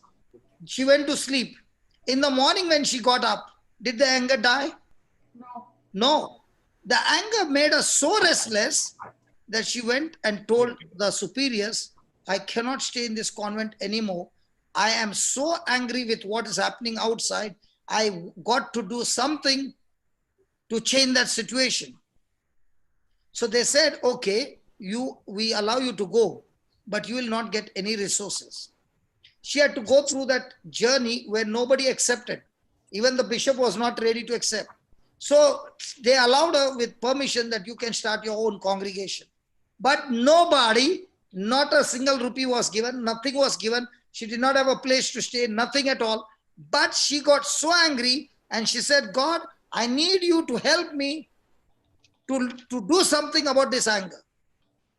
And she started her journey. Did she ever think that anger would give her a journey to discover a calling? No. The very anger that you get is a clue for your assignment. Whenever a person is getting angry and that anger is from the kingdom of God, it is a clue that God is giving you an assignment, and that anger is a clue that before you leave this planet Earth, you are supposed to finish that assignment. You don't get anger for everything. You get anger for specific things. For example, a person might get anger when he sees children begging on the street. What is his calling? To solve that problem. And you see, when she got angry, she did not allow it to die till a last breath. Yes, What brother. did that anger do? That anger kept her going on that direction, that she began to do it. She found followers who came along with her to do it. Now, if you see that congregation, their job is only one direction, because that's their anger towards that assignment. You don't see her going and preaching. You don't see her doing any other job.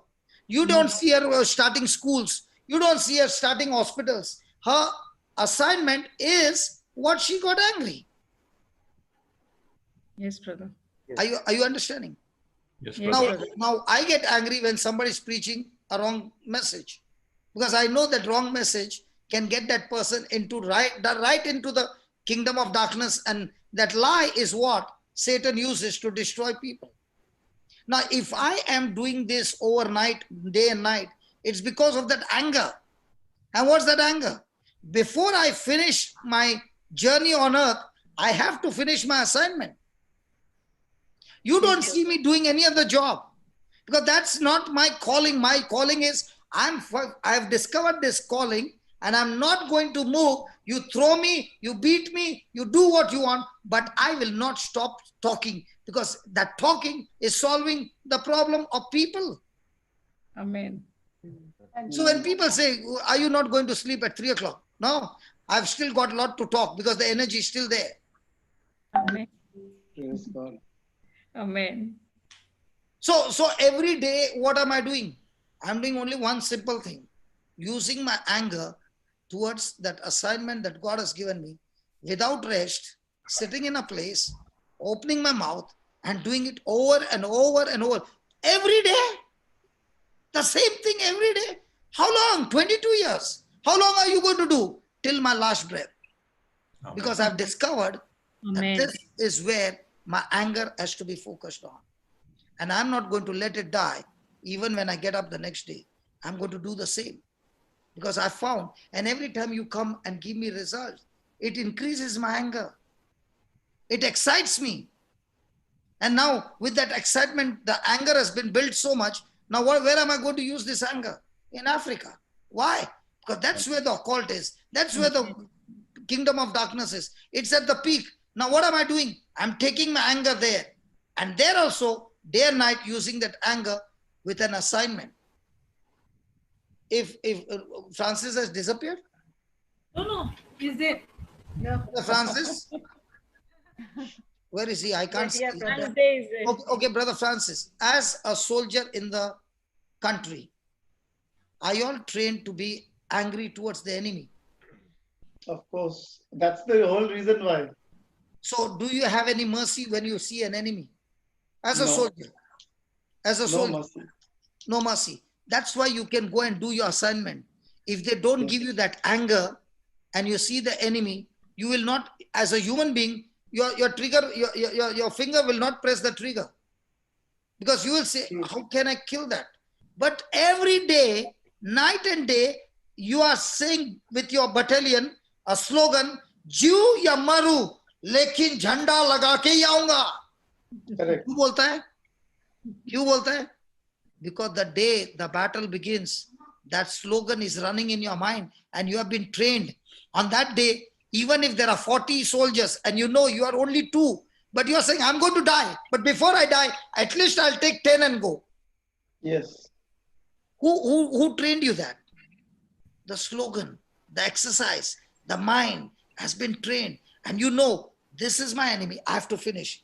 That anger that is from the kingdom of God is anger towards every work of Satan. And the moment you see it, you have opened your gun. There is no even second thought. Shoot. So also in the marriage, you are angry towards that spirit, not towards your spouse. And once you understand that, now you are angry against that arthritis and you're not stopping firing your gun in the name of Jesus till you see that arthritis has gone out of the root. Amen. Amen. Anger is a gift from God. That's why he says, be you angry, but don't sin, because you are using that anger against your own spouse. Instead of you firing that gun towards the enemy who is using your spouse to do all that filth, now you get angry with that same spirit and say, listen, spirit, I've got news to tell you. For the next 3 hours, I'm going to bash you up. Because now I have learned that Jesus has given me the authority, he has given me the power, and I can cast you out. And I'm not going to leave you till I get you out from the root. Amen. Now that's a battle. Amen. But you know what we do? Call up the preacher and say, keep me in prayer. And what about your gunmen? What about your bullets? I guarantee you, no preacher can pray for you for 3 hours. But if you learn to open your gun and practice, might be the aim is not right in the beginning. But if you fire, I guarantee you the Holy Ghost is going to teach you. Amen. Amen. Thank you, brother. Amen. Yes, brother. Don't be in a preacher's bondage. He cannot pray for you. And even if he prays, he can get that thing for 10 minutes. The enemy is going to show up again. What are you going to do? Keep calling the preacher? Come on, it's time to use your own gun. It's time to get your own authority. It's time to equip yourself and say, I'm ready. Do you know why we Christians fail? because we got a gun, but we never load the bullet, and we keep on getting all the pasting, and we from there keep screaming the head of us, help me, help me.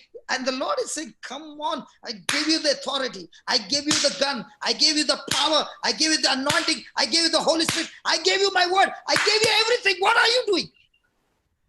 Praise God. Yes. Yes, brother. What are you doing? Get so angry that you don't allow that anger to die. And that's where you are saying, devil, I got news to declare to you. I am coming in with the authority of Christ, and I'm bringing my loved one out of this slavery once and for all. And I'm not going to settle down. I'm not going to settle down with any of your threats. It's enough. It is enough. I am learning the truths, and the truths that I'm learning of the kingdom of God is way high than all your strategies of the kingdom of darkness. Amen. Amen. Amen. If we Christians learn to fight back with faith, I'll tell you, you can bash up the devil every day. Amen.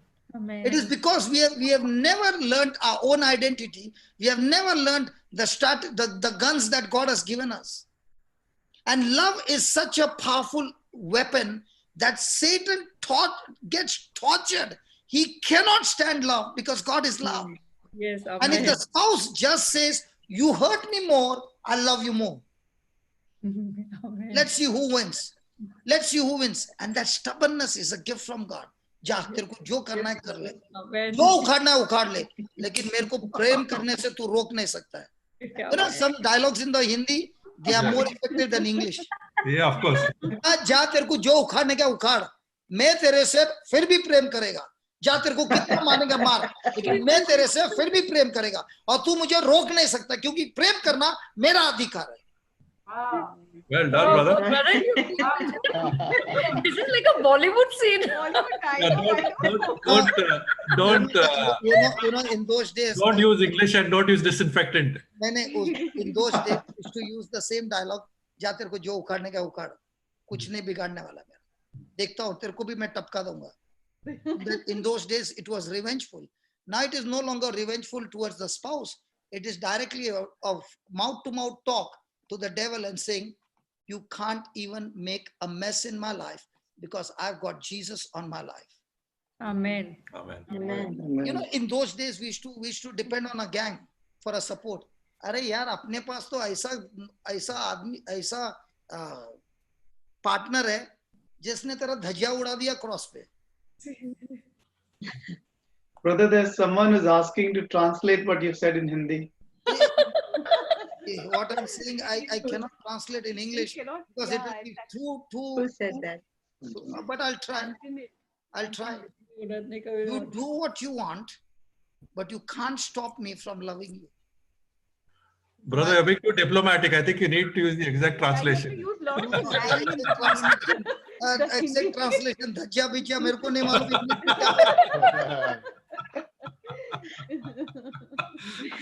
So when I'm going through the battle, no, at that time I speak to myself in Hindi. Of course. And the reason you speak Praise is God. because that's the time you get into that anger mode. Yes, And in brother. that anger mode, now you are shouting the best shots you get. And if you don't know what to do, I've got news to tell you. God's word says God dwells in the praises of his people, right? If you Yes. can't do anything, go to the washroom, sit on the throne, sit on that same throne and start praising God. At least say 1,000 hallelujahs and tell the devil, listen, my every hallelujah is anointed. And the Bible says God dwells in the praises of his people. Even when I'm sitting on this throne, my God is sitting with me on this throne and bashing you up, devil. I can't see you with my eyes, but I can see you with my eyes of the spirit that you are getting bashed up. Amen. From that Amen. room is Amen. coming all the filth. Amen. From that room is coming all the filth, and I can hear it. But let me tell you, every time I'm telling hallelujah, तेरे कान के नीचे ऐसा बज रहा है कि पूरा तेरा दिमाग पूरा घूम रहा है. That would be a bit difficult to translate in English also.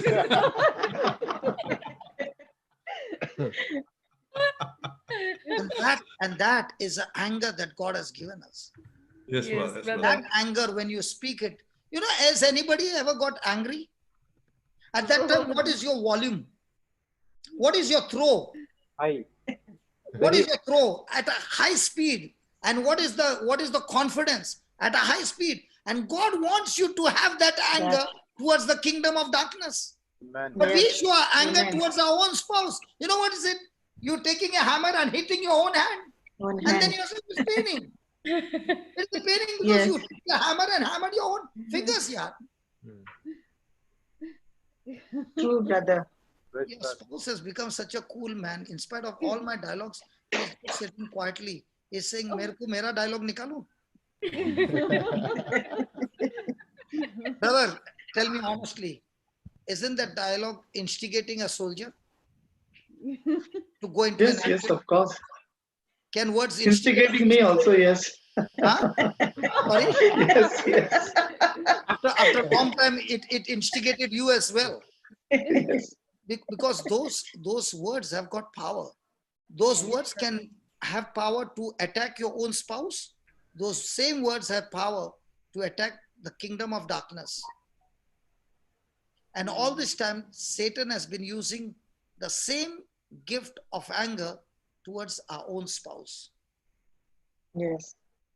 Now it is like this, जा तेरे को जो करना है कर, लेकिन मैं तेरे से प्रेम करेगा, लास्ट एंड तक करेगा, और Amen. तू मुझे रोक नहीं सकता, जा Mhm. तेरे को जो करना है कर, लेकिन मेरे यहाँ से खाली यही निकलेगा, तेरे को Amen. जितना मारना है मार, चल मार, इधर मारना है मार, इधर मारना है मार, मार मार मार रे, तेरा दिन है आज मार, दिल खोल के मार, लेकिन मैं दिल खोल के तेरे से तेरे को क्षमा भी करेगा और तेरे को प्रेम भी करेगा, जा।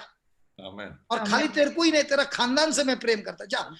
जीसस इसके खानदान को ब्लेसिंग दे दे। अरे खानदान को क्यों बीच में लाते हैं यार आप? क्योंकि क्या है, शैतान ने उंगली किया है ना, तो उसको जब बजाने का है तो पूरा खानदान को लेके ही आने का। तूने मेरे से लफड़ा किया ना, मैं तेरा पूरा खानदान को तेरे कब्जे से छुड़ाने वाला। Amen. Amen. Amen. That's why I like to Amen. preach in Hindi. And when I go to the north and I preach, I tell them first day I say, listen, my Hindi is not upbeat. My Hindi is todpod Hindi. So if it is okay, then you please sit. Otherwise, you will be saying he did not respect me. So when I speak this Hindi, I was preaching in Jamshedpur. Then I thought my Hindi is no good, so I kept the translator. And to my surprise, people started getting up and going. Then I asked them, by yesterday, many of you left. They said, listen, we have come to listen to the word of God that you preach. And your Hindi is different from others because it can be big words, nice words, but it's not going in, it goes here. But when you speak Hindi, you mean business because you have been there and it goes right into the heart. And we understand your Hindi better than the one with the big words. So from that time on, I love to go and preach in Hindi with this Bombay Hindi. It is great practice for your evening session in Pakistan. Brother, it's a great practice, yes. No. In Pakistan, first I'll be very sober. 2-3 classes it will start. Others first class में ये लोग भाग जाएगा. Customer को बराबर. They're quite used to Hindi movies. Customer एक बार दोस्ती हो गया, बाद में बताने का अपना औकात क्या है. Yes. No, Yes, that's true, brother. That's true. No, but they're quite used to Hindi movies also. So you can start with Dharmendra's dialogues if you want. But brother, all those dialogues can instigate a person to go and do what he has never done in his life. Yes, brother. Yes, brother. Yes, brother.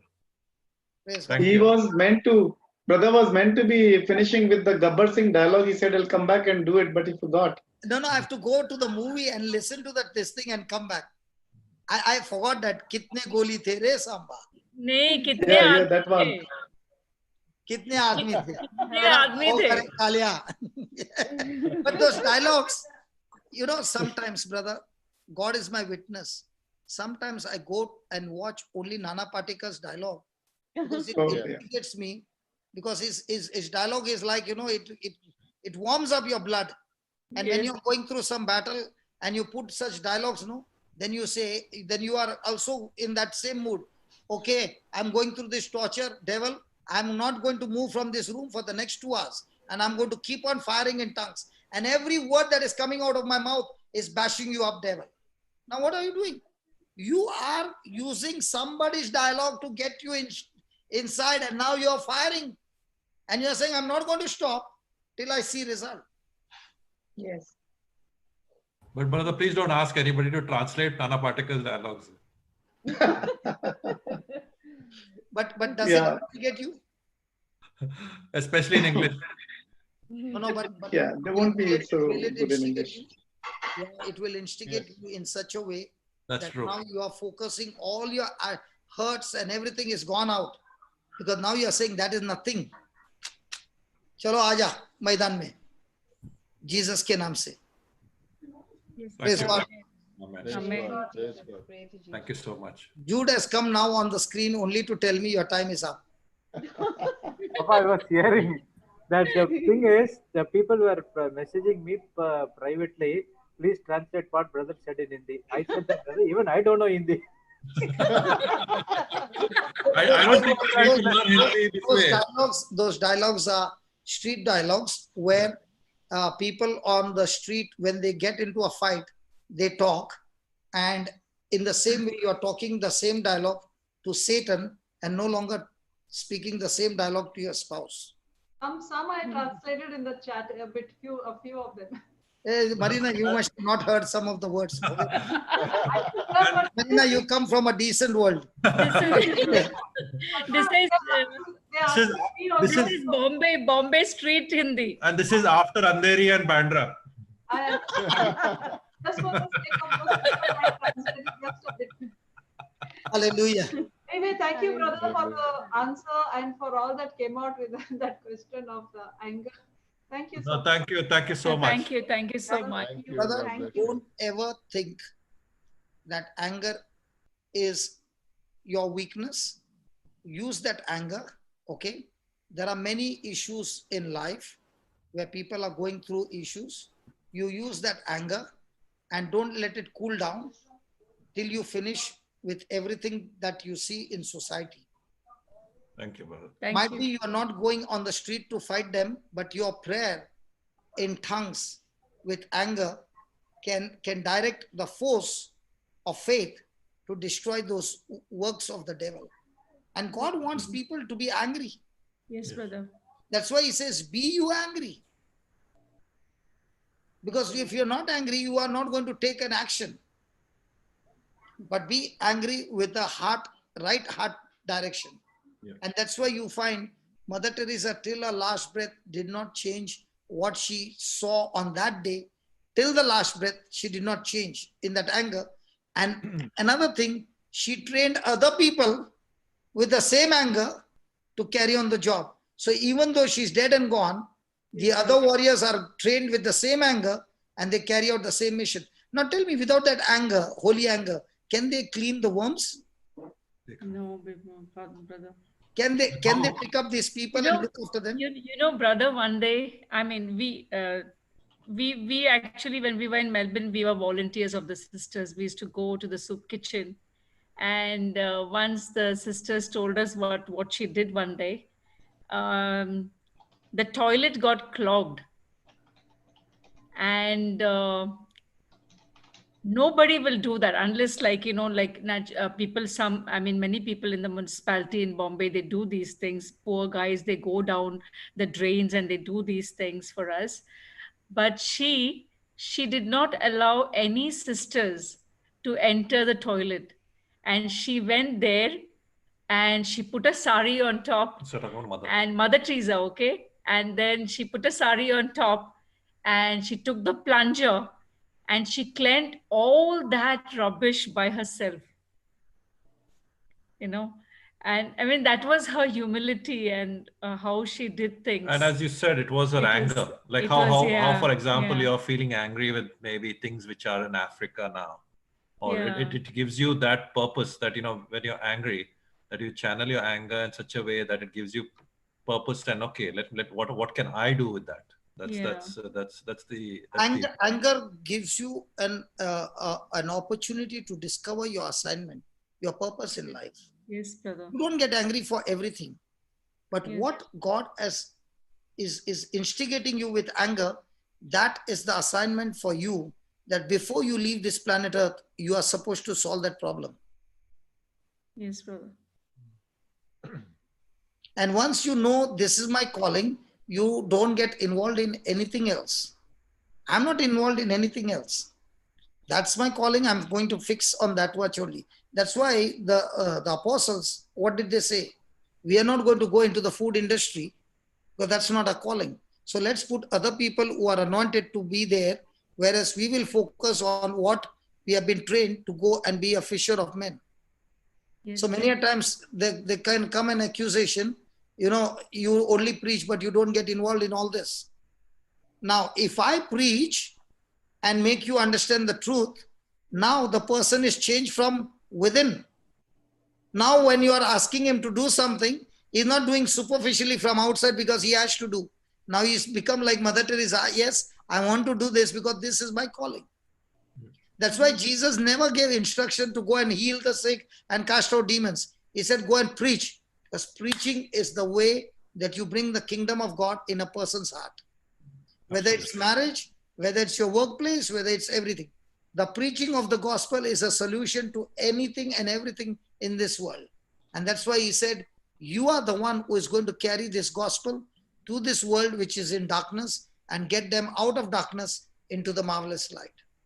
Yes. And as you mentioned now about even anger and channeling the anger in the right way, like as I do get angry and annoyed, but in the workplace, but very often, at least in my opinion, it's justified because you see a lot of injustice, you see a lot of bullying, you see a lot of discrimination, you see people pushing boundaries just because they can.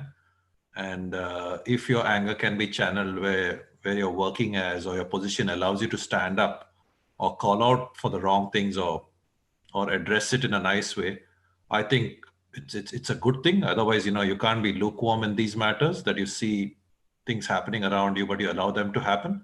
But whatever you can do, you're right, you can channel your anger in a positive way, and the Lord would expect you to do that. Now, I'll give you an example. When I came back and I had my factory, all of them were Hindus and all of them were speaking Marathi. So it was in my factory, I was practicing the gospel to such a limit because I became like a Hitler, you see. 3 o'clock, all work gets closed, stop. And all of us have to say divine mercy. So they began to say divine mercy, and I began to,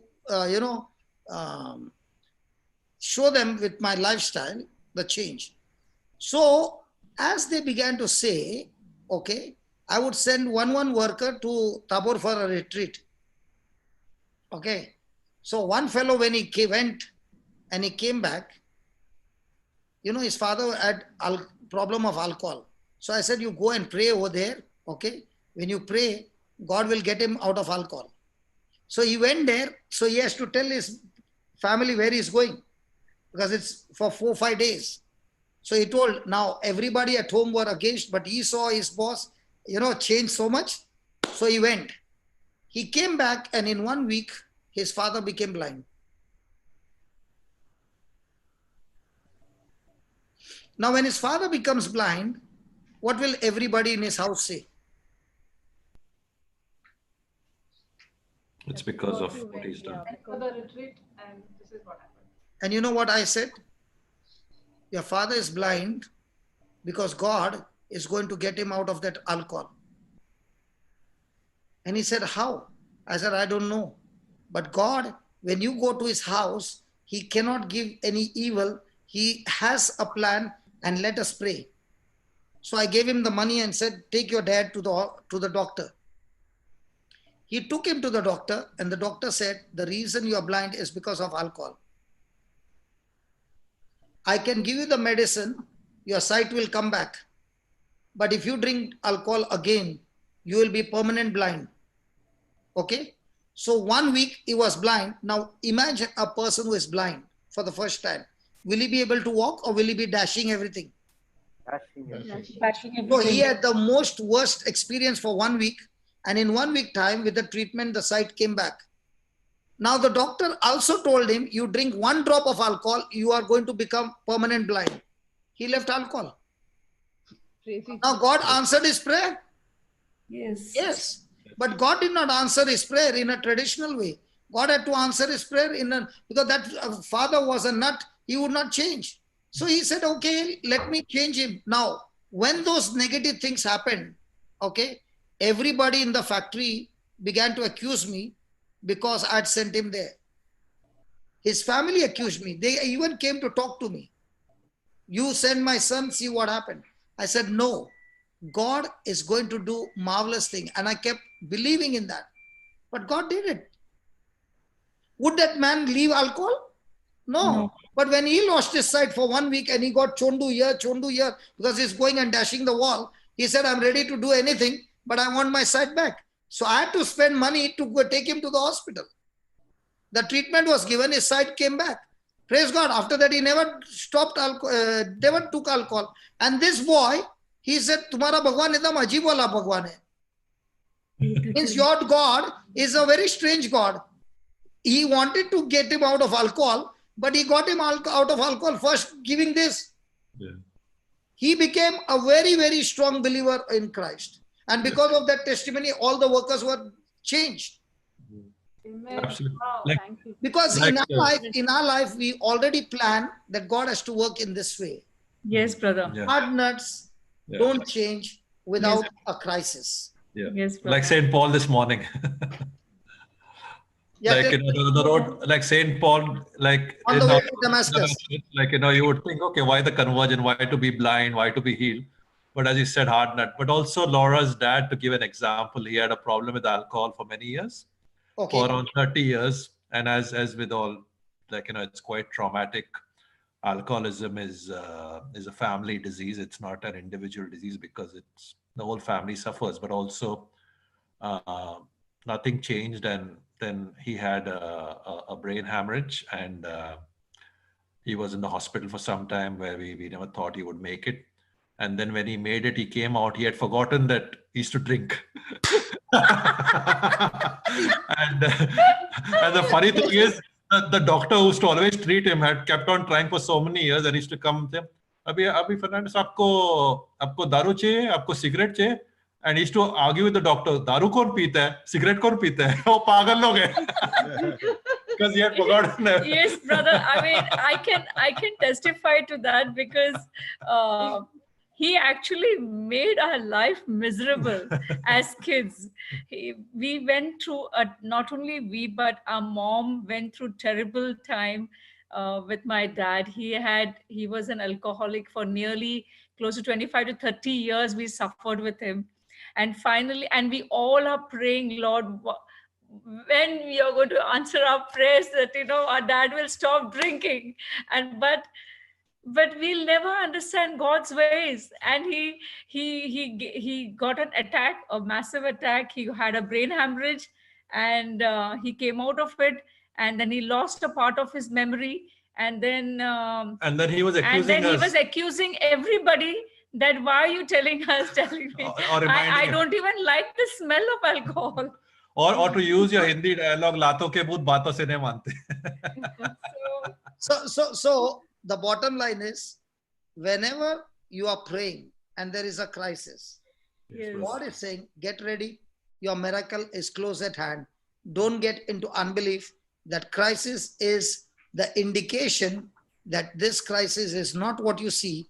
Inside the crisis is Praise your God. miracle. Praise God. Amen. Praise God. Amen. Amen. Yes. You go and ask anybody, when did they change? Crisis. Yeah. Yes. Amen. Amen. So the next time you hear anybody in crisis, get excited. The person is close to a miracle. Yes. Amen. Yes. Amen. Amen. True. Because God, Thomas will say, Lord, everything is a problem. Praise God. Praise God. Praise God. But, okay, even that sickness, God did not give it. Satan gave it.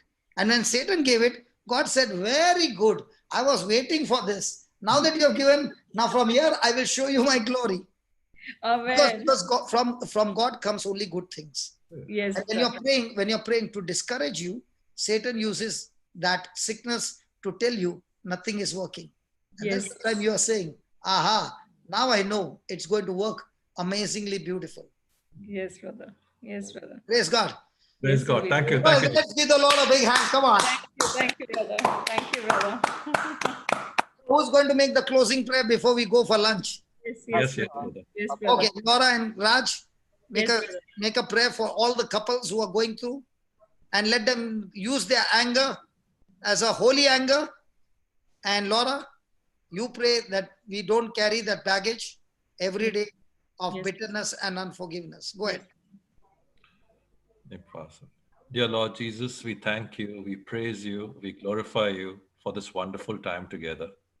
Yes. We thank you for bringing us so close together, for everything, dear Lord. We thank you for everything which you have created, that we can all be together, share together from different parts of the world, share our love, share our experiences, and be there to glorify you. You inspire us, dear Lord, with everything. You inspire us with your word. Thank you so much for taking us through this journey, all of us, dear Lord, for pruning us as we went along the way. Most of all, we thank you, Lord, for keeping us close to you. Thank you for our love for each other. Thank you for all the couples who are here on this chat. Thank you for all the couples around us and around the world. May they always, always grow in your love. Only you, dear Lord, as you have always said, there should be 3 people in a marriage and you are the center of all. Let us always keep you anchored. Let us always cling on to you. No matter what we go through, let us always have you close to us, always clinging on. May we throw away, may we channel our anger only for your glory, Amen. only for what you want us to do. Amen. Amen. And let there be no anger in our love for each other. Yes, Lord. Help us to grow, help us to love. Thank you, dear Lord Jesus, for so many miracles in our life. Yes. Thank you for just breath. Thank you for us being alive. Thank you, in fact, even for the challenges which are happening around the world, however traumatic that they may be, but it's getting people closer to you. We are spending more time with you, and that can only be a good thing, dear Lord. Thank you, Jesus. Thank you, Lord. Praise you, Jesus. Thank you, everyone. We Thank also you, thank Brother Johnson for, teaching us all these good things, these gems from the Bible, and pruning us, our thoughts, and the way we going throughout our daily lives. Thank you, Thank you, everyone. brother. Thank you so much. Thank you, everyone. God bless. Thank you. Father, we thank you for this testimony. This testimony is not only the victory, but much more Yes, Lord. the process. Yes, And we have learned so many beautiful things in this process. Thank you, Yes, Jesus. Lord. The same agape love that you have poured in their heart, the same agape love you have poured in each one's heart.